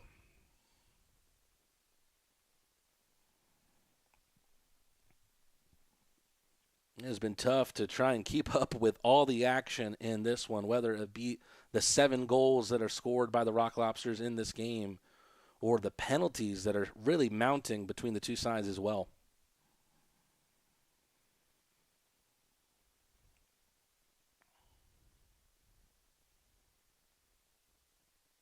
It's been a lot of chances on special teams for the Dashers. They'll have a significant amount of time on the power play. Rister saved by Bostet. Bostet not resting on his laurels one bit as he's been pulling out save after save. Don't believe the shots are correct on the Federal Hockey website. They're saying that Athens leading shots 33-6 over Danville. It might feel that way, but I definitely don't think that that's the case. That one sent way into the stratosphere, ends up bouncing off the end boards and creating a great chance for Hunter Alden to make it 8. And Hunter Alden just escorts that puck back to his own ice, and Garcia will try it again. As now the home team is on the power play. But the Rock Lobsters still know that they can score even when they're a man down. Linesman has to duck that clearance from Matthew Garcia. Connor Mullins over the line, evades the check from Virgili. Garcia able to take this one over center ice. D-man with a little bit of offensive play. Rattles one off the cage. Pass back all the way to the other side. Linesman kind of stops it there for Riley Robertson. It has been a great night for the Leslie Jones Law penalty kill, which has really shined for the Rock Lobsters. Gagnon into the far corner. Garrett Milan. Just so evasive as Garrett Milan, and we have a one-on-one as he goes up against Gagnon. Wrist shot saved by Wahlgren. Oscar Wahlgren played juniors in Sweden before playing 4 years of D3 hockey at Curry College. Zachary DeMars is troubled by Garrett Milan, but only for a couple seconds. Able to recollect his thoughts. Ricky Regala finds a clean entry, which almost ruined by the Dashers. And then puck sent the length of the ice once again. And we'll have an icing as the power play has commenced for the Dashers. Crazy to think just how much more game there is in this one, with the Rock Lobsters leading 7-0, and we believe to be about 5 minutes and 20 seconds left in this period. Feels like nothing bouncing right for the Dashers, even when they get first contact on the faceoff. Just unable to direct it into any kind of high percentage area. But another icing will blow the play dead. And because of that, another bite on an offensive zone draw for the Dashers.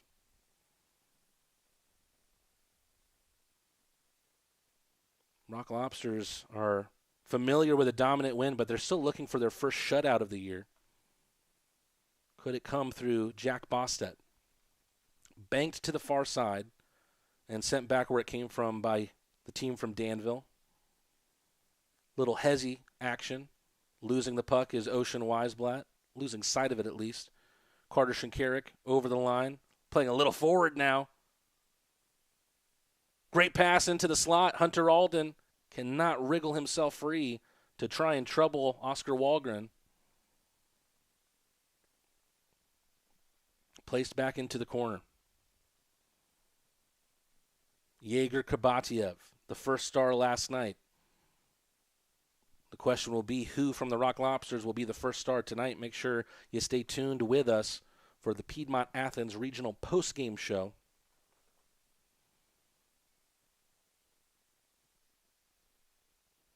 This time an icing called against the Dashers. And a quick break in the action.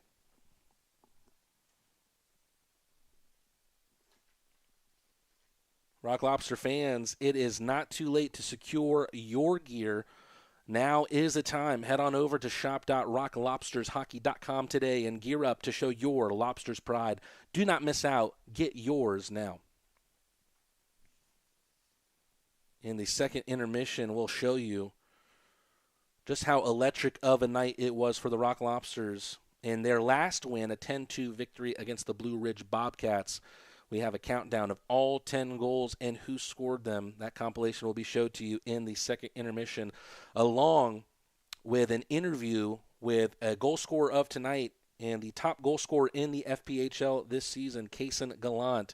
He scored his 7th in this game, and we'll get a chance to hear from him about what has been clicking for the 24-year-old from Revere, Alberta. Stoppage and play. We'll take a quick break, come right back for action in the second period. Actually, it looks like we're just about ready to get started. Believe there to be about 4.5 minutes to go in the second. We'll see how accurate we were in the second period compared to the first. We're getting a little better all the time here, folks. We appreciate you sticking with us. The last play was an icing, which was taken by the Dashers. Shinkarik sends it into the end boards. Portillo trying to wrestle for that puck for all he's worth. Puck gets back to the captain, Shinkarik. Movali causes some chaos in the crease. Whistle blown. Looks like Justin Portillo getting himself mixed in with the Dashers. No surprise there. Looks like he's jawing to Nico Ryman, and Nico Ryman was part of a contentious play in the third period yesterday, so maybe a reminder there of a bad taste that Ryman may have left in the Rock Lobster mouth.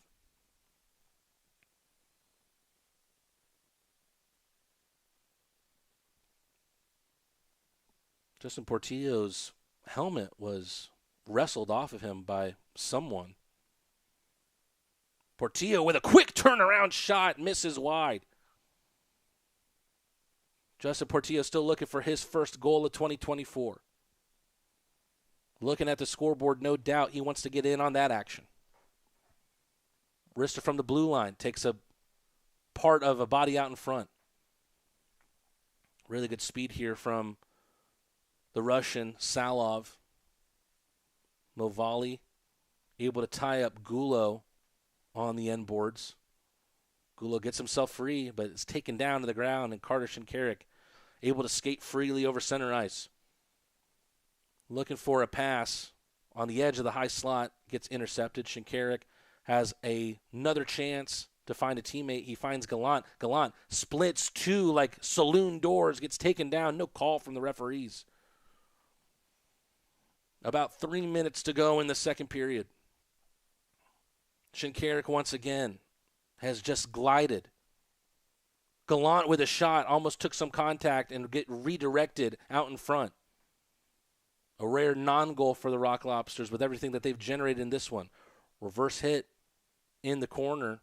Jensen Baer takes the brunt of it from Hunter Alden, but Hunter Alden just gets double-teamed and pushed into the glass.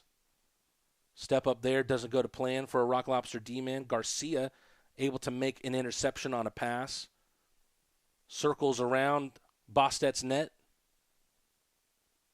And we've got another fight. This time it's Troy Murray, and we've got another takedown. Rock Lobsters stay undefeated in the fighting category in 2024. Didn't get a great look at who it was that he wrangled down to the ground.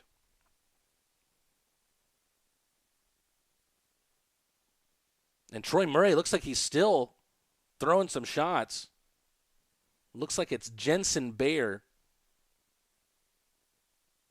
who makes his way back up to his feet.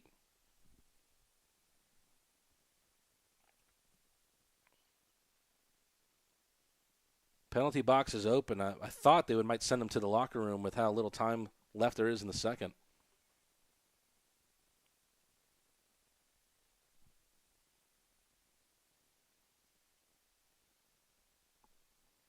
So Baer and Murray sit 5 for fighting.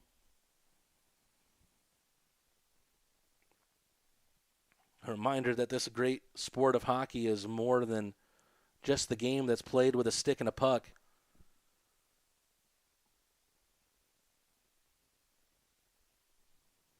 So why not bring your crew and enjoy the excitement? The Athens Rock Lobsters are soon to make their arrival in the Classic City. It comes on December 6th, and it'll be the perfect time for a group outing. It's the holidays.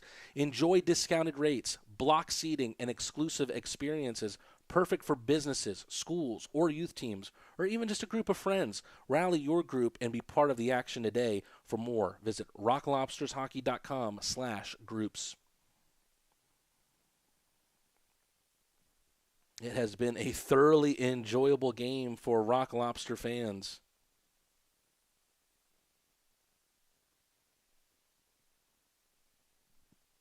Up 7-0, a couple of fight wins. Thanks to Hunter Alden and Troy Murray. Hoping that they could have another night of running up the score on an adversary. And we'll take a look at the last time they did so, the 10-2 win against Blue Ridge, will count down all 10 goals in the second intermission. Until then, Garrett Milan with a face-off against Nick Gulo. Milan, the player coach for the Rock Lobsters, wins out on that one. Puck sent long. Wahlgren chooses to play the puck. Gagnon, his life is not being made easy right now by Malik Johnson. Really good speed from Nikolai Salov. Gets to the net but can't get a shot off. Rescuing that puck from being sent into the end boards. And look at the forecheck from Malik Johnson. Tenacious as ever, despite the scoreline.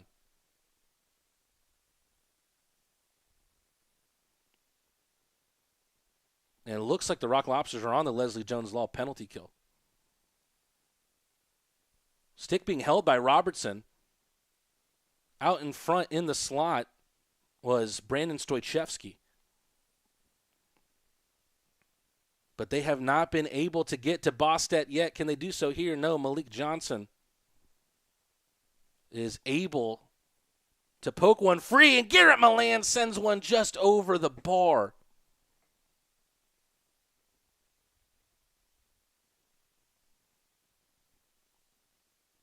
Taking their time to collect themselves are the Dashers.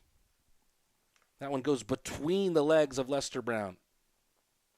22 on 22 there as Hunter Alden puts some body on Brown.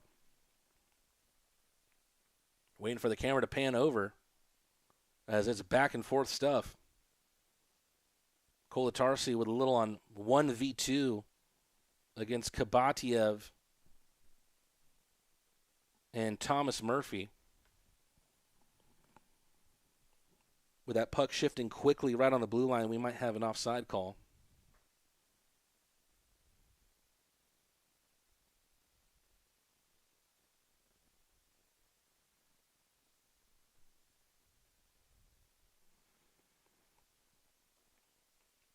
Draw, won by the Dashers, as we're in the last minute of play here in the David S. Palmer Arena. How about that from Brandon Picard? But Connor Mullins just sticks with the puck. Quick release from Lester Brown. But the Rock Lobsters looking to try and go into the second intermission, maybe with another goal here.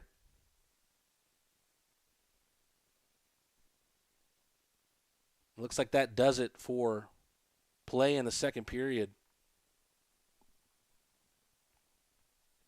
Looks like our clock was a lot more accurate in the second period, so hopefully this experiment has paid off thus far as we have put up our own score bug over the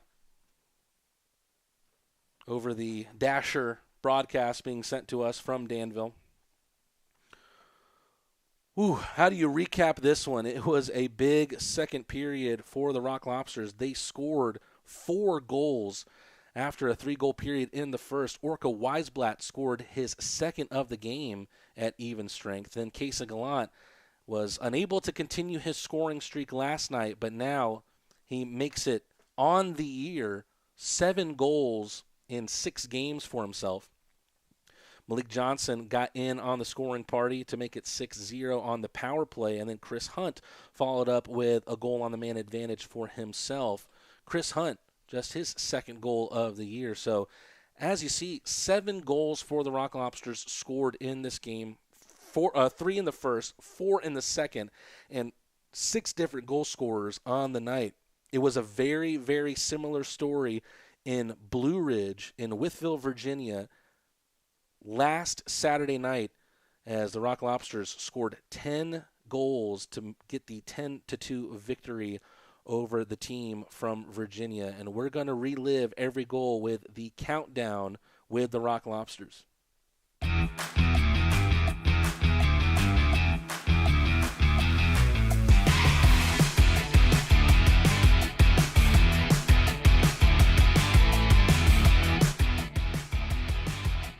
Virgili, wrist shot, score!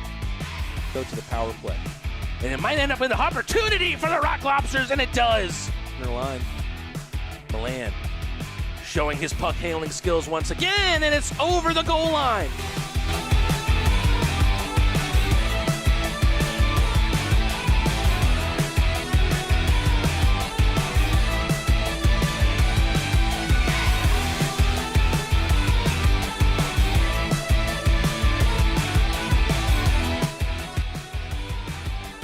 Shot out in front and another goal.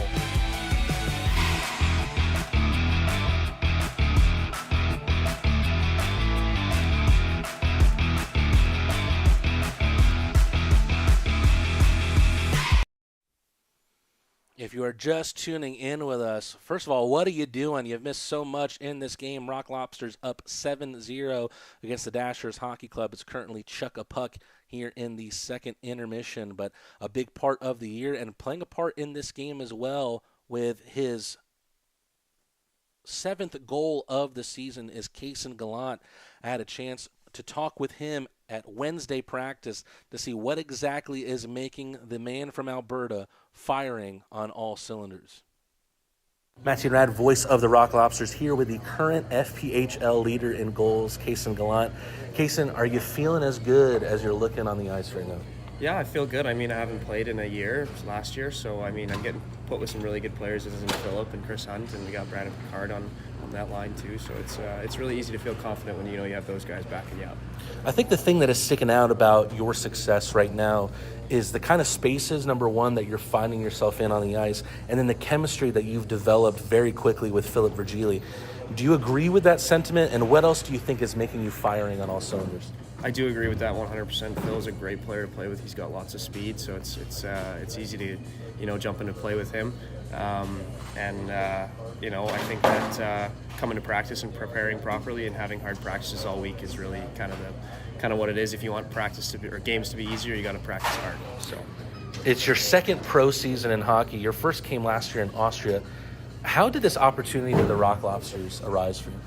So my agent played for Marty a few years back, and so he knew him and wanted to get back into the game. So he got in contact with me and asked me if I wanted to play, and of course I couldn't say no. So I took the trip down here, and here we are. We know how you're getting on when it comes to your play on the ice, but what about off the ice? How are you enjoying your life in Athens so far? I think it's an amazing town. I think we got some really good setup at the apartments and some really good guys. The weather is great compared to Canada. It's a lot colder up there. So it's technically still summer for me down here, so it's been awesome. Is there any fact that you think would surprise Athens fans about you? What is something that maybe not a lot of people know about Kason Gallant? Oh, I don't know. That's a really good question. That's a good question. I don't know. What about your free time? When you're not playing hockey, how are you spending your time? Oh, I love to golf in the summertime. I'm trying to get out a little bit in here in Athens. There's some pretty nice courses I've heard. You're a pure hockey guy, eh? Yeah, I love hockey. I used to skateboard competitively, actually. Really? So when I was about 12 to 16 years old, I was competitively skateboarding. Favorite trick that you'd like to pull out? I love the kickflip, just something basic. There you go. So many great guys on this team. Who have you been getting along with? Who do you feel you are the closest with on this team? Probably I would say like Garcia and Rosie, like Rosenswag, just because I live with the two guys. Orca's another one that I've gotten really close with just from being from Calgary as well. And then all the other guys have been great too. So there's not really anyone that I haven't been close with. Obviously you get to grow with each other as the year goes on, but no, it's been good. Kind of where you buck the trend compared to the rest of the team is this is a very veteran, experienced team, and you're still kind of taking your first steps in pro hockey. Where do you see your growth, and what kind of steps do you want to take this year? I'm just hoping to, get my legs under me like I am and keep playing well for this team and try and create a winning culture here in Athens and, have a good program and have people look at this program and go, you know what, they built something good here and, maybe next year there's something I can move up in and, if I can keep getting better and better. Matty and Rad, Kason Gallant, looking forward to you scoring more goals this weekend. Awesome. Thank you so much. I appreciate it, team. Here at the second intermission, Rock Lobsters up big 7-0, and we got a question from Niven in the intermission. She says, "Hey, announcer, we always hear interesting facts about the players. Can we hear something cool about you?" Well, here's a couple of facts about me and what I do. I am the play-by-play voice for the Rock Lobsters. I've been doing play-by-play commentary for about 5 years. I've been doing play-by-play stuff for Emory University in Atlanta, also Kennesaw State University in the metro area. I've also done state championships for the sports of baseball and volleyball, as well as soccer in the state of Georgia. I have never had the chance to call hockey before, so this is my first games doing so. But I do have experience knowing the game, loving the game. I do have a cousin who plays in the NHL. New York Rangers center Mika Zibanejad is a cousin of mine. You might actually be able to see me in his draft video when he was taken 6th overall back in 2011. And, I've loved the sport of hockey ever since I got to meet him the first time he came to the United States when he was about 15 years old and I was about 12. And very, very cool to see someone who has our essentially our last name. I go by Matt Rad in commentary, but Mika Zibanejad, my full last name is Zibanejadrod. His father shortened our family last name when he moved to Sweden from Iran. And that's a little bit about me, Matt Rad, your play-by-play commentator and voice of the Athens Rock Lobsters. We got some time to go before the third period starts. We'll be back after this break. Don't go anywhere.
Back here at David S. Palmer Arena in the second intermission, Rock Lobsters up big. They're up 7-0 to be exact, but we'll be back in the third period with a Dashers power play. A couple of things I want to say. Really want to elaborate on just how appreciative I am of how kind the Rock Lobster community has been to me as a commentator. This is something new for me in my career. It's been a learning experience by far, and yet you guys have been so gracious, and you've welcomed me with open arms.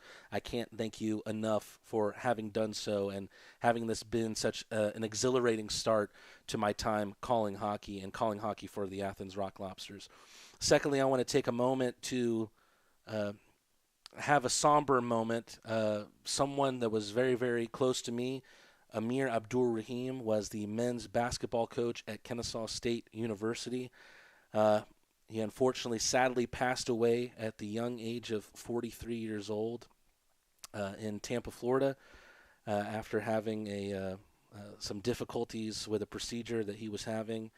And he was someone who was so kind to me in my time at Kennesaw State. As soon as I walked through the doors, he was a coach that extended his hand to me, introduced himself, asked me my name, and never forgot it from then on out. And I didn't even work in men's basketball. So, Amir, wherever you are, I'm thinking about you, and I'm thinking about the Abdur-Rahim family as well, as I'm sure as they're struggling to put all these thoughts together. And it must be a difficult time to lose someone who was such a special influence on us as people, as someone who worked in sports. I can't imagine what he meant to you as a family. Thoughts and prayers for Amir Abdur-Rahim. Rest in peace, Coach.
One last stripe of ice to be zambonied here at David S. Palmer Arena. Long history of hockey in this arena. It's the home of the Eastern Illinois Panthers hockey team. It was home to the original Danville Dashers from 1981 to 1986 in the AAHL, before the Dashers came back again from 2011 to 2020 in the FPHL, once again known as the Danville Dashers, now strictly Dashers Hockey Club. First season back in the Fed, and they finally got their first win last night. Unfortunately, the Rock Lobsters were on the short end of that stick. Last weekend, they had traveled to Watertown to take on the Wolves, were outscored 11-6 across the two games. For Justin Browsen had led the way offensively for Dashers hockey, scoring 2 goals and assisting 2 more in the team's first 2 games of the season. But perhaps something that is sticking out with this Dashers team, something that they're going to have to solve going forward, is just how many shots they've led up in their opening 3 or 4 games of their return to the FPHL. According to the federalhockey.com website, not sure if these shot stats are up to date, it's saying that the Rock Lobsters had 34 shots in this game thus far, but that 30 were taken in the first period and just 4 were taken in the second. So obviously some disparity there. Not sure exactly what is causing the shots to be counted that way, but one thing's for sure, a lot of shots taken by the Rock Lobsters in this game. Parker Rutherford was credited with 40 saves last night, and in the 2 games versus Watertown, they faced a total of 97 in the weekend going up against the Wolves. So 48 shots seen in Game 1, 49 in Game 2. They lost Game 1 2-4 against the Wolves, and then 4-7 against the Wolves. They have not been shut out thus far this season, and the Rock Lobsters have not registered a shutout yet either. Rock Lobsters head coach Steve Martinson and their goaltender Jack Bostet will hope that they can do so tonight. The Dashers will start the third period with a power play. And we'll go over just exactly how we got here. So 7 goals, but 6 different goal scorers. The one with 2 was Orca Weisblatt, who got the scoring started at the 4:07 mark on the power play. 3 power play goals for the Rock Lobsters, by the way, in this game. Really big development for the team there. So at the 4:07 mark, Orca Weisblatt gets us started. About a minute and a half later, the Swede Philip Virgili makes it 2-0. About 30 seconds after that, Garrett Milan makes it 3-0. And then we only have our second goal, our goal scorer, only goal scorer with 2 goals in this one. Orca Weisblatt gets us started very early in the second at the 1:07 mark. And then another even strength goal for Kaysen Gallant, which extends his reign at the top of the FPHL goal scoring leaders with his 7th of the year. Malik Johnson was able to follow suit on the power play. A minute after that, Chris Hunt also scored one on the man advantage. So 7 goals, 6 different goal scorers for the Rock Lobsters. And the Dashers at this point are just hoping that they can have something to cheer for in the third period, or even something to be positive about in their film studies after watching this game. Of course, plenty to be positive about on this weekend. A really heroic display from their team in Game 1 of this series, specifically from Parker Rutherford. But Rutherford has been got to in a big way in this game, was pulled in the second period. Oscar Wahlgren, the Swede, now in his place between the pipes. Coming up after this, our last break of the second intermission. Coming up, third period action. Actually, we'll stick with it right here as we see the referees return to the ice. So we should be back soon, starting with the Dasher power play. Penalty kill has been fabulous tonight for the Rock Lobsters. Something that was maybe a little weak yesterday as the Dashers made it a 1-1 game on the power play through this young man from Kazakhstan, the 21-year-old Yegor Krabatiev. He had experience previously in the USPHL Premier League for the Fresno Monsters, where he scored 29 goals, 46 assists for 75 points in 34 games. 2 goals last night versus Athens, 1 on the power play and another on the empty net. He was listed by the Dashers as the first star of the night. Parker Rutherford was given the second star of the night. I personally would have reversed those roles, but at the end of the day, that was the Dashers' call to make. I put it out to you. Of course, we're only through 2 periods of this one. This one seems more or less decided. But I want to call out to the chat and say, if you were to pick 3 stars of this game, who would they be? So 3 stars for what is currently a 7-0 scoreline after 2. Who would be your 3 stars of this matchup? Rock Lobsters have made their return to the ice as we see Jack Bostet on his haunches return to the net. Jack Bostet seems like a great choice to at least get to the second star in our list tonight. Take a look at the game sheet on federalhockey.com as now the Dashers have made their return. I want to see just how the total point tally is going up for the Rock Lobsters. So 1, 2, 3, 4 different players with 3-point nights. Brandon Picard, Philip Virgili, Carter Shinkarik, and Garrett Milan.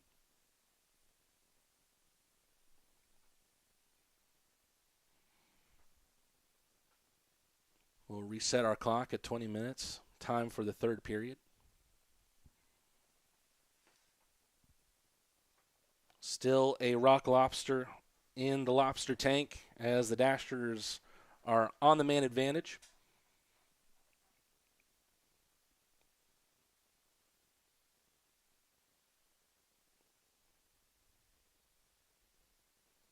Perhaps not. It looks like the Rock Lobsters are skating at 5.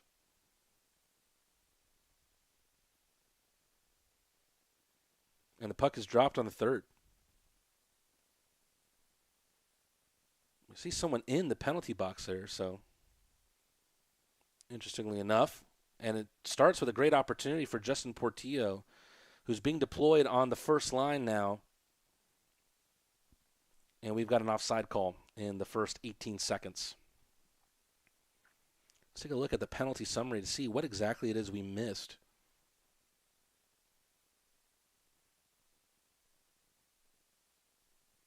Troy Murray was sent off with about 30 seconds to go in the second period. So, okay, Troy Murray and Jensen Baer are both in the box for fighting. They should be released from the sin bin within a couple minutes. Dashers win the face-off, but they have to go and chase it themselves. Sent up the length of the ice. No icing, says the linesman. Riley Robertson sends it up the far boards. Malik Johnson settles it down. He sees the skating red of Carter Shinkarik, who releases a wrist shot, and it's saved by the Swede, Oscar Wahlgren.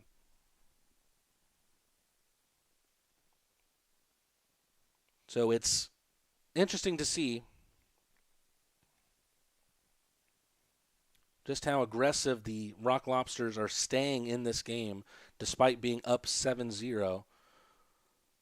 Steve Martinson is having some fun with the lines. He wants to give guys different looks, different chances. And it can also be somewhat of a time for Steve Martinson to experiment, but really the Rock Lobsters have not taken their foot off the gas pedal as a shot from the blue line goes wide on Wahlgren. And a stoppage of play as Wahlgren freezes the puck. Oscar Wahlgren was in net for the 7-4 loss last weekend for the Dashers against Watertown.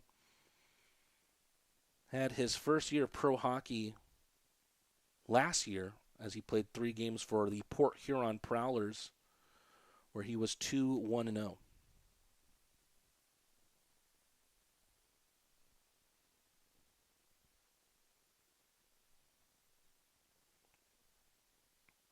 Linesman finally drops the puck. Picard. Kolatarsi bats it down. Virgili behind the net. Virgili so quick at spinning around with his skates. Kolatarsi waiting for the pass from Virgili and never came. Puck gathered by Colton Wyzak.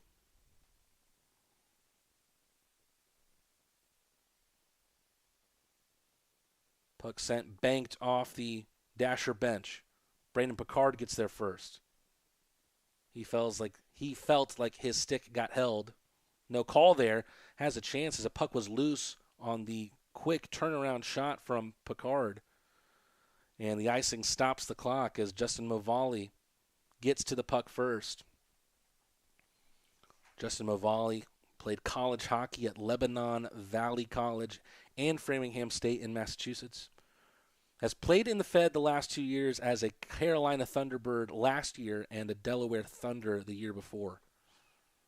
The stay-at-home D-man is looking for his first point of 2024. Alden going up against Stoichevsky. The latter wins the draw. They're really just trying to quarterback this puck towards someone, anyone, to try and receive the puck further down the ice. Justin Portillo letting a couple of screams at someone as Portillo is heading to the box. Looks like Nico Ryman was the one that was receiving the yells from Justin Portillo. Nico Ryman has not made himself any fans on this Rock Lobster team through these 2 games. So Portillo, I believe, going to the box for roughing. Another Dasher power play. At this point, they just want to make sure that the Rock Lobsters don't have all the bragging rights before they head back to Athens. They want to make sure that they at least break this shutout. But the Rock Lobsters have looked very good on the Leslie Jones Law penalty kill, where they return here in the 3rd period. Milan able to poke it to his right for Riley Robertson, whistled around and cleared the length of the ice. Jacob Gagnon looks behind him to see where Nikolai Salov is. He's able to find him. Malik Johnson has been inspirational with his forecheck, specifically on the penalty kill tonight. Almost gets first to that one. Nick Gulo over the line, behind him, Stoichevsky. Stoichevsky working from the right, whistled behind the net. Gulo again, behind the net for Stoichevsky, who bounces a puck to the blue line. Shot taken off the end boards, cleared out by Riley Robertson. Penalty kill staying electric for the Rock Lobsters. Puck in the corner where we cannot see it. Jacob Gagnon. Quick passing play here for the Rock Lobsters. Joe Kolatarsi took that one in the chest and took it like a man. Hunter Alton with a good poke check. Orca Weisblatt trying to drag that puck into his carom. 17 minutes to go. Rock Lobsters looking to spring Justin Portillo out of the penalty box soon enough. As we're in the last minute of this power play for the Dashers. Kason Gallant giving chase to Connor Mullins.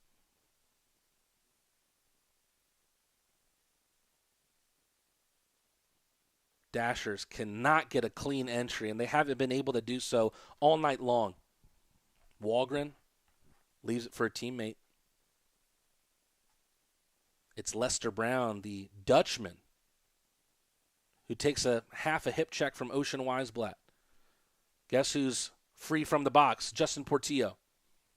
Takes one over the line. Tries to take it all the way. Tries to poke it in between the legs. Another opportunity for the Rock Lobsters. A couple of saves back-to-back for Oscar Wahlgren. Wahlgren has looked good since coming into this game. A couple of heroic saves there. Justin Portillo still letting his thoughts be known on the ice.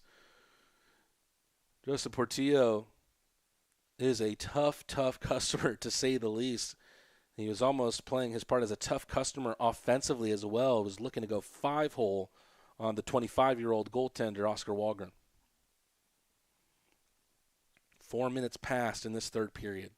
No goals just yet in the last 20.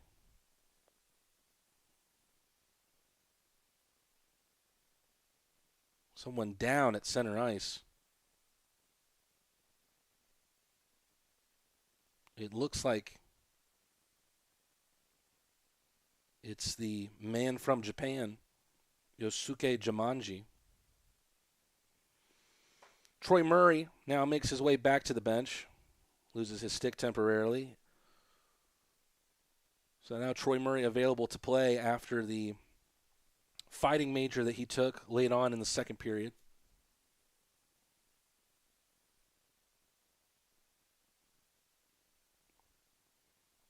I want to give a quick shout out to Devin Dobeck, who is the play-by-play man over in Danville.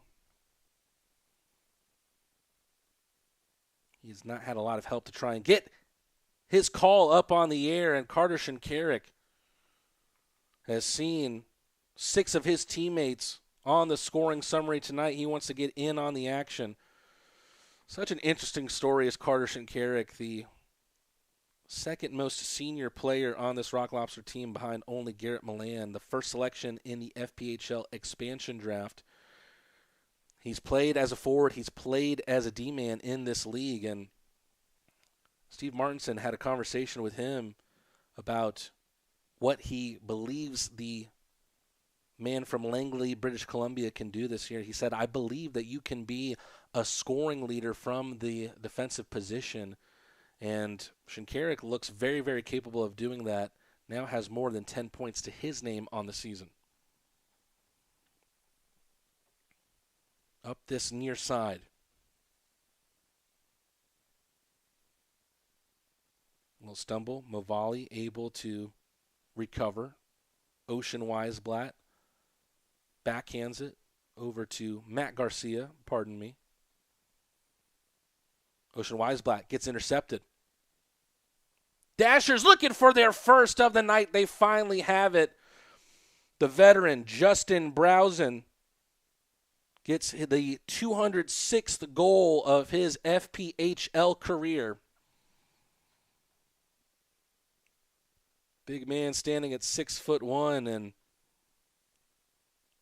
he has now made the shutout an impossibility for the Rock Lobsters, something that you could tell that they were really holding on to in this game. So the first Dasher goal comes with a little more than 5 minutes passed in the third period.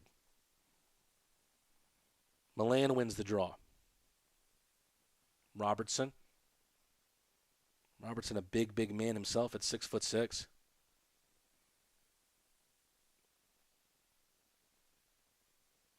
Shinkarik, the captain whose teammates call him Shinks, has Milan to his left. Look at the speed of Milan.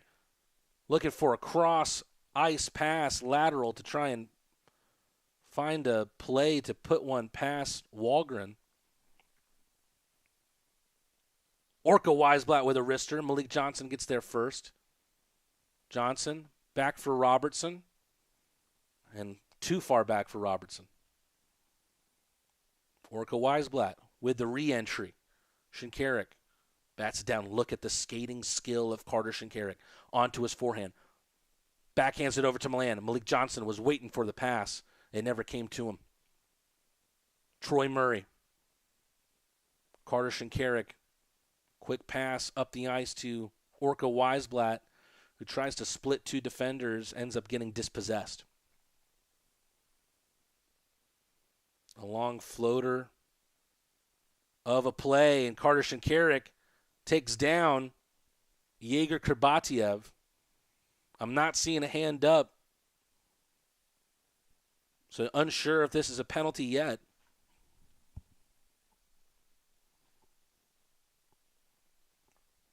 It was Carter Shinkarik who made the defensive play on Kurbatiev, who, besides Justin Browsen, who scored in this game, has looked the most dangerous dasher in Danville tonight. And we've got a stoppage of play here. This broadcast of the Athens Rock Lobsters is brought to you by Piedmont Athens Regional. Real change lives here. Aikens Ford. Aikens Ford is the largest Ford dealership in Georgia. If you're going to trust anyone, why not trust the biggest and the best? Stanfield Air Systems. We've spent the last 50 years fulfilling Athens' HVAC needs. First American Bank and Trust. We specialize in you. Terrapin Beer Company. Do the right thing always. And, of course, we have to remind you that home ice action is coming on December 6th. So with the Athens Rock Lobsters off to a hot start, now's the time to lock in your loyalty. Secure your season tickets and save big compared to single-game prices. Plus, enjoy exclusive benefits like early entry and meet and greets with the team. Do not miss a moment. Get your season ticket today. For more, visit rocklobstershockey.com/tickets.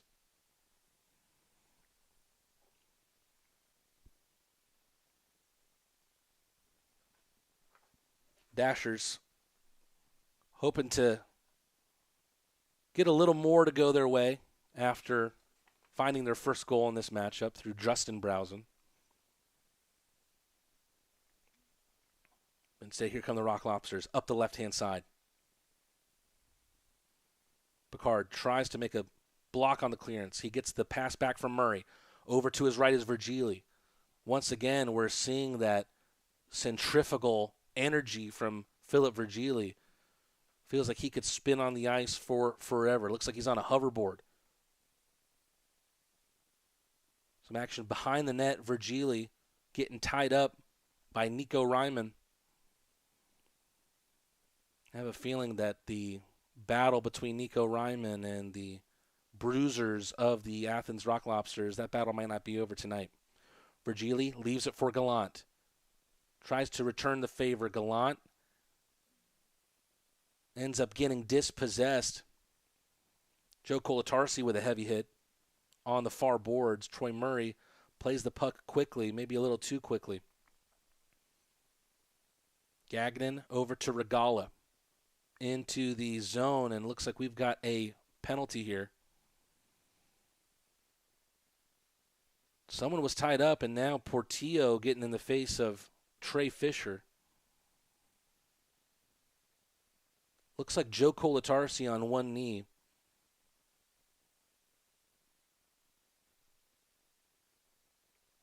Who limps his way back to the bench. Justin Portillo with a stare down to Trey Fisher that will freeze the blood of any man. Looks like someone is in the Rock Lobster penalty box. So we go to yet another Leslie Jones Law penalty kill.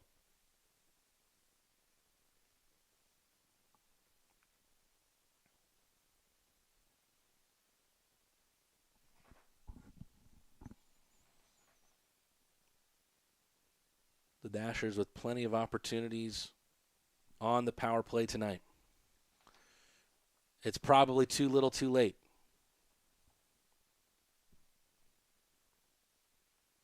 Looks like a foregone conclusion as the Rock Lobsters seem set to prevail in this one. Dashers down 7-1. Really good shot into the midsection of Bostet, who's able to make the stop on the shot from Kabatiev. Igor Kabatiev, the youngest Dashers hockey player at 21 years old.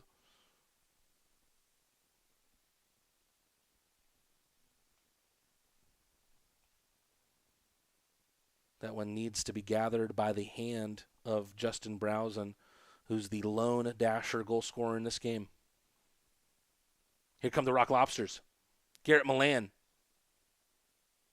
unable to get a shot off. Milan does a great job to get the puck behind him, but it ends up getting shaken free. Looks like trying to sell that was Nick Gulo. Not going to happen. Already on the power play are the Dashers. And it looks like we've got another stoppage. Garrett Milan looked exasperated. And it looks like we're going to a 5-on-3. Rock Lobsters up 7-1, but now they'll have to practice with a little bit of 5-on-3.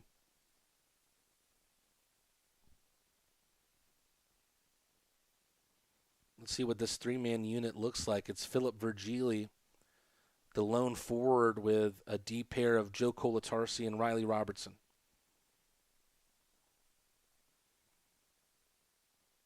Puck dropped, about 11 and a half minutes to go in this one. Philip Virgili fighting to try and get up the ice and shove that puck out of the zone. Whistled around, Colatarsi gets there first. Over to Riley Robertson. Doesn't get it clean on his tape, but it appears for him long enough to bat it up the ice. Gagnon.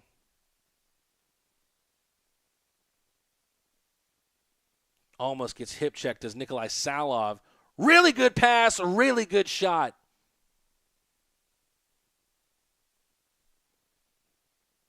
It's the veteran who has spent a lot of time in Danville, Nick Gulo, with his first goal, his first point of 2024.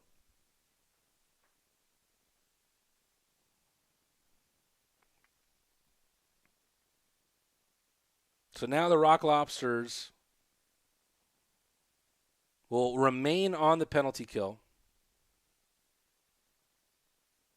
but it'll instead be the 5-on-4 after the 5-on-3 goal from Nick Gulo. Shinkarik hits one hard, and it's off of Thomas Murphy. Hunter Alden to his left. Doesn't have anyone available to take his pass on the right, though. Bostet leaves it for Garcia, who clears the puck the length of the ice. Wahlgren plays it with his goalie stick. Lester Brown, the man who was born in the Netherlands, a Dutch-American, who spent the last few years playing pro in Europe, including in his native Netherlands and Belgium. Good turnover forced here by Orca Weisblatt. Clever backhand pass. Carter Shinkarik is unable to receive it cleanly, and we're halfway through the third period. Close of the legs there from Orca Weisblatt, but that is a turnover, which leads to a high percentage chance for the Dashers, which was saved by Jack Bostet.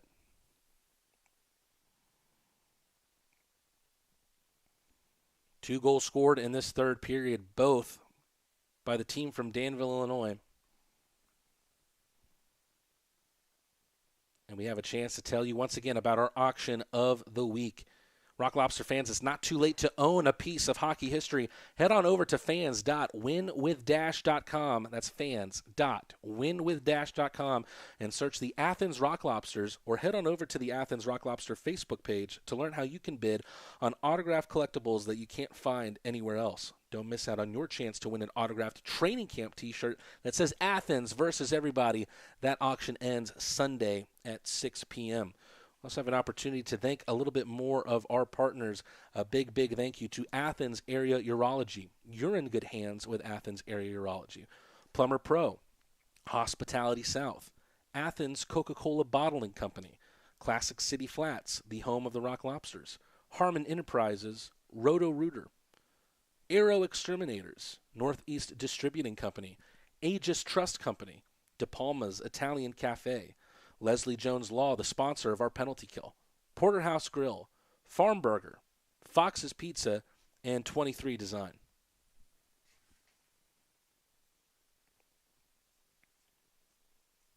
So a good pass, good goal on the power play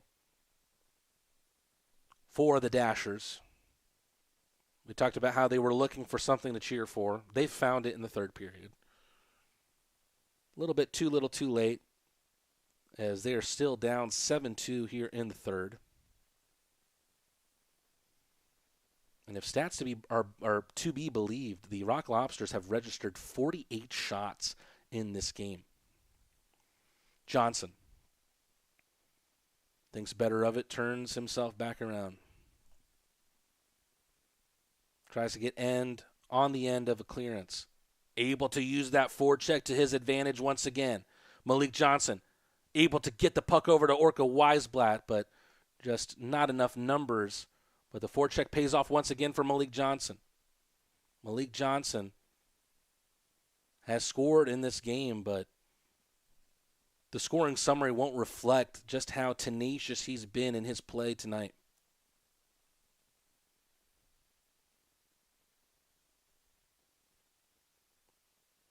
Back and forth we go like a tennis match here.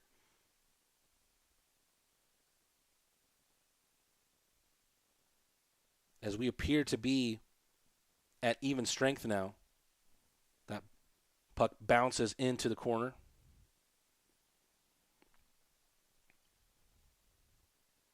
Over the head of Kaysen Gallant. And trickles outside of the Athens zone. Philip Virgili does everything quickly. Trying to kick it back for Movali. Movali trying to dig it out of that hole that it's in. About 8.5 minutes to go in this one. It has been a scoring party for the Rock Lobsters, but are they done in this one? Virgili asking for the return. Can't get contact on the slapper. Rock Lobsters able to keep the Dashers pinned only temporarily, though, as Mavali is brought down to the ice. No icing, or maybe there will be. Thought that one had taken contact off of Bostedt. Instead, it's off the end boards quickly, and the puck is sent back the other way on the icing call.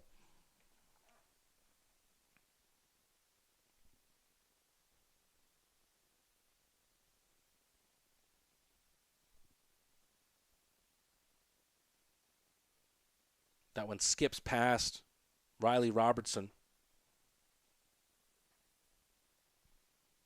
Riley Robertson won 2 straight FPHL Commissioners' Cups in a row with the Danbury hat tricks. Portillo working out of the corner. Firm control of the puck, not just in this third period, but all through this game for the good guys from the Classic City. Ocean Weisblatt. Drop pass for Portillo, looking for someone to show up in the slot. Tight angle wrister is stopped by Walgren and frozen. Justin Portillo was described as just a beast from head coach Steve Martinson. Got his start in club hockey with the University of Maine. Spent last year in the FPHL with the Mississippi Seawolves. Also has time in the Fed spent with Port Huron Prowlers. And he'll take on his old team, the Port Huron Prowlers, later on in this season. It's going to be an interesting one as the team will head up to Michigan for 3 games between 2 teams against the Port Huron Prowlers as well as Motor City. Puck gets left there. Orca Weisblatt.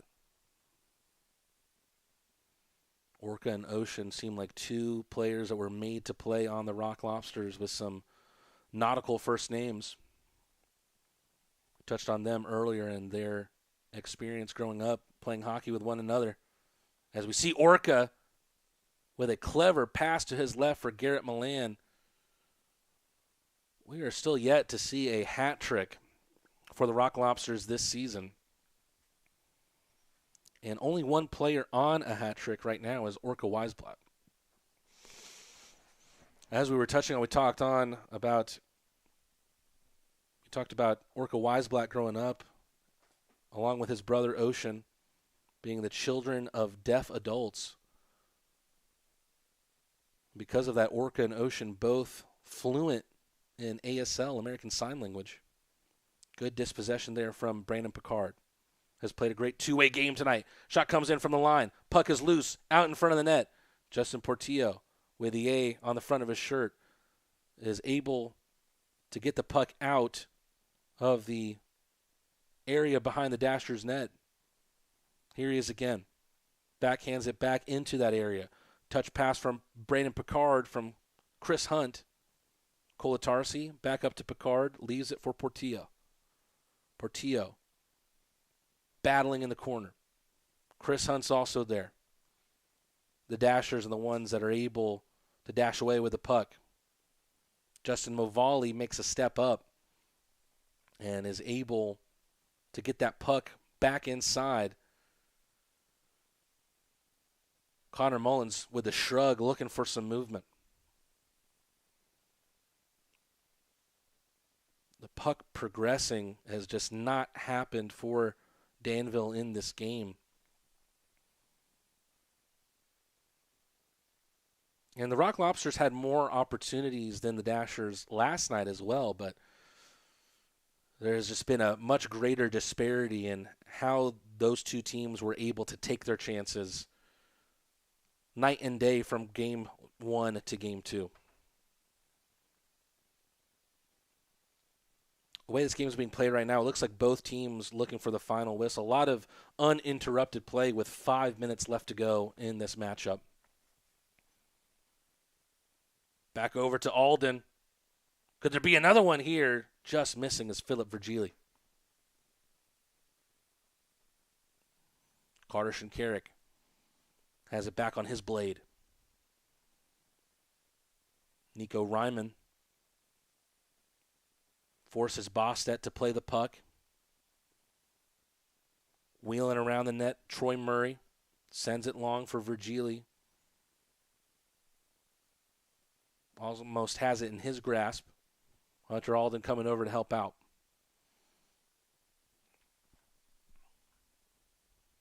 Gulo gets hit by Virgili. Gulo, the scorer of Danville's second. Puck loose out in the slot before eventually being cleared out. Good opportunity for the Dashers late on. Less than 4 to go.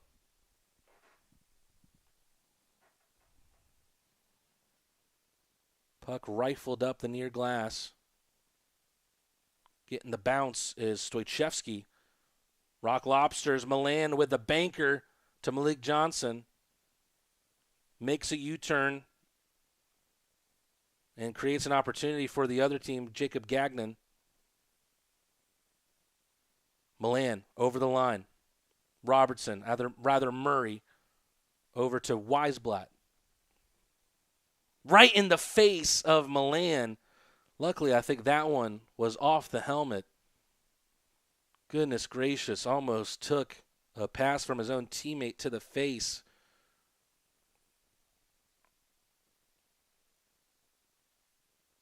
Garrett Milan looks like he wisely dipped the chin and took one off the top of the bucket.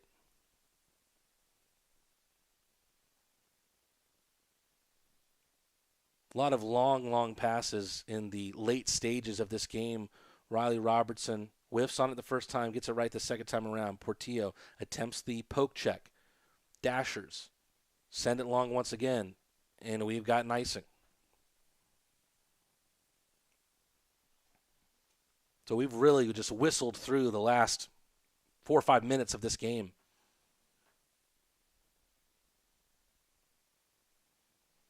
Little fun fact from Niven in the chat. Orca and Ocean have 2 other hockey-playing brothers named Ozzy and Oasis. They also have a sister.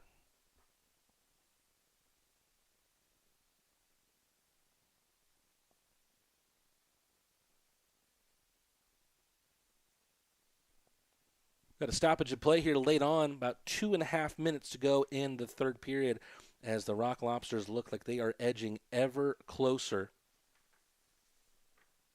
to their 4th win of the season. They close this one out, which it looks very likely at this point. That will put the Rock Lobsters at 14 points. Let's see where that puts them in the standings. Head on over to federalhockey.com.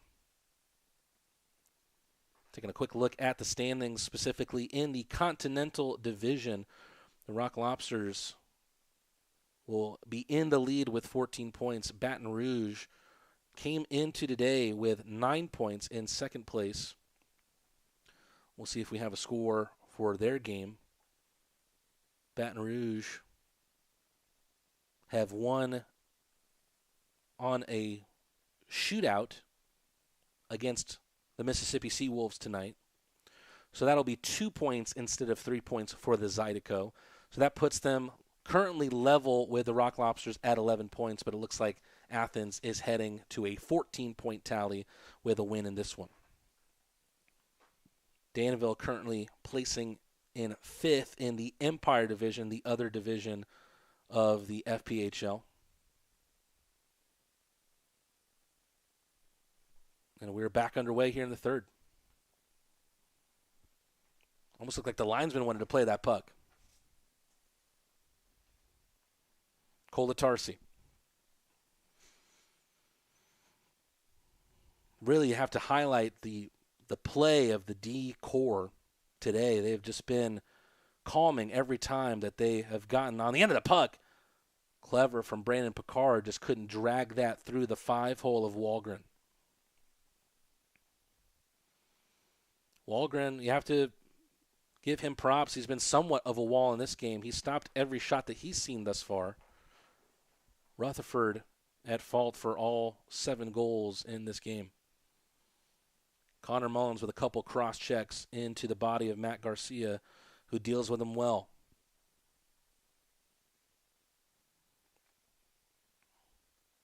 This game has been so fiery, so electric at times between these two teams, but it really feels like it's lulling to the end here as both teams aware of what's at stake in this final minute and a half.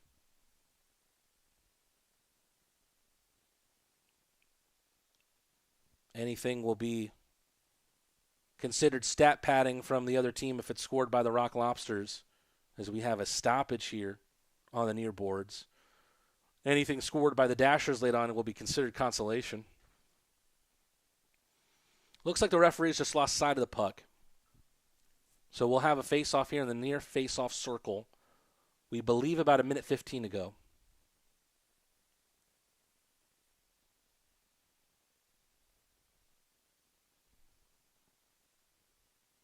Virgili just tries to skate through on the face-off.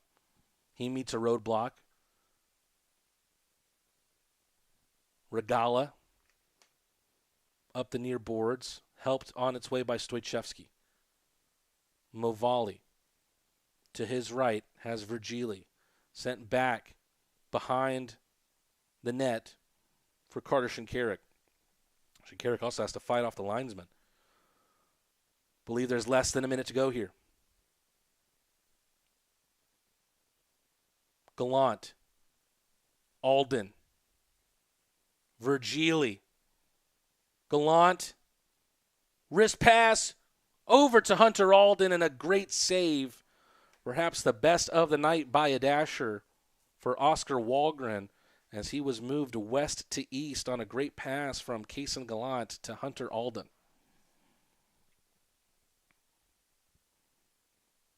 Believe there's about 30 seconds to go in this matchup. We'll go over a recap of how it all went down, along with what's next for the Rock Lobsters, and we'll get some of your immediate reaction on just how well the Rock Lobsters have played in this game.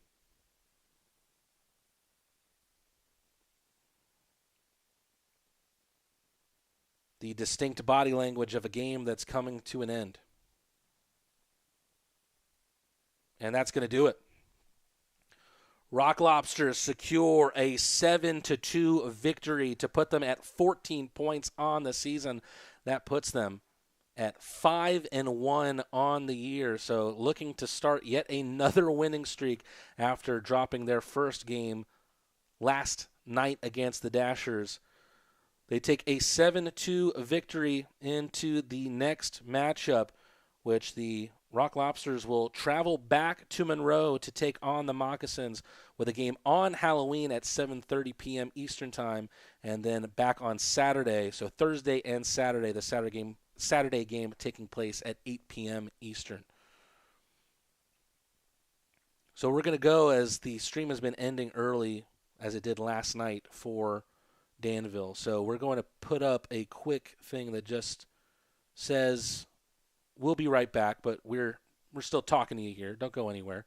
We want to be able to recap this big win for the Rock Lobsters, and it all started at the 4:07 mark on the power play for the Rock Lobsters through Orca Weisblatt. Orca Weisblatt was able to bat one in with the backhand, rebounding a shot that was originally taken by Carter Shinkarik to make it a 1-0 game. He ended up scoring the first goal of the second period on the shorthand to make it 4-0. In between there were two goals scored in quick succession by Philip Virgili and Garrett Milan.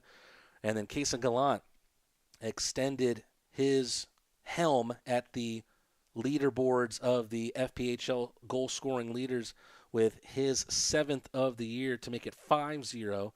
Malik Johnson and Chris Hunt with a couple back-to-back power play goals just less than a minute apart. And then the final two goals of the game to make it 7-1 and then 7-2 belonged to Danville through Justin Browsen and Nick Gulo. Let's go over to the chat. A bunch of claws up in the chat from our Crustacean Nation. Any word on what the goal celebration song will be, as well as any celebrations that the fans can participate in? Pretty sure that is in the talks with everybody who's being a part, who's playing a part of getting the brand together. It's going to be an interesting job to do, and no doubt you have a lot of people who are very good at what they do that are trying to make every night in the Aikens Ford Arena a party for Rock Lobster fans. And we'll go ahead and commence here with our 3 stars of the night. We'll take a look at just who stood out in the scoring tonight, and there was 4 3-point players for the Rock Lobsters tonight. Garrett Milan with 3 points, a goal and 2 assists. Carter Shinkarik with 3 assists. Brandon Picard with 3 assists. And Philip Virgili with a goal and 2 assists. So I believe our 3 stars are going to go as follows. A great, great night for Jack Bostedt, who after the game was pretty much already clinched, only let in 2 goals after that. So good performance for the goalie, who is still experiencing his first couple games as a Rock Lobster. Second will be, looks like we're going to go with Carter Shinkarik, another night for the playmaking D-man, 3 assists on the night for the Rock Lobsters captain, who was just recently named as the leader for this Rock Lobster team. And then Orca Weisblatt, the only man with a multi-goal game in this one. He was able to score both on the power play and shorthanded, so came up big on both special teams to secure the win for the Rock Lobsters tonight. So once again, we travel to Monroe to take on the Moccasins on Halloween night, 7:30 p.m. A little something for you to do while you wait for kids to come and knock on your door, take a little candy out of your bowl, return to your couch with a nice cold beverage, and watch the Rock Lobsters take on the Moccasins and try to beat them for their 3rd successive game. So, on behalf of everyone watching tonight, thank you so much for tuning in. This is Matt Teen Rad on behalf of the Athens Rock Lobster Network, saying so long from David S. Palmer Arena in Danville, Illinois. The Rock Lobsters take this one 7-2. We'll see you next time.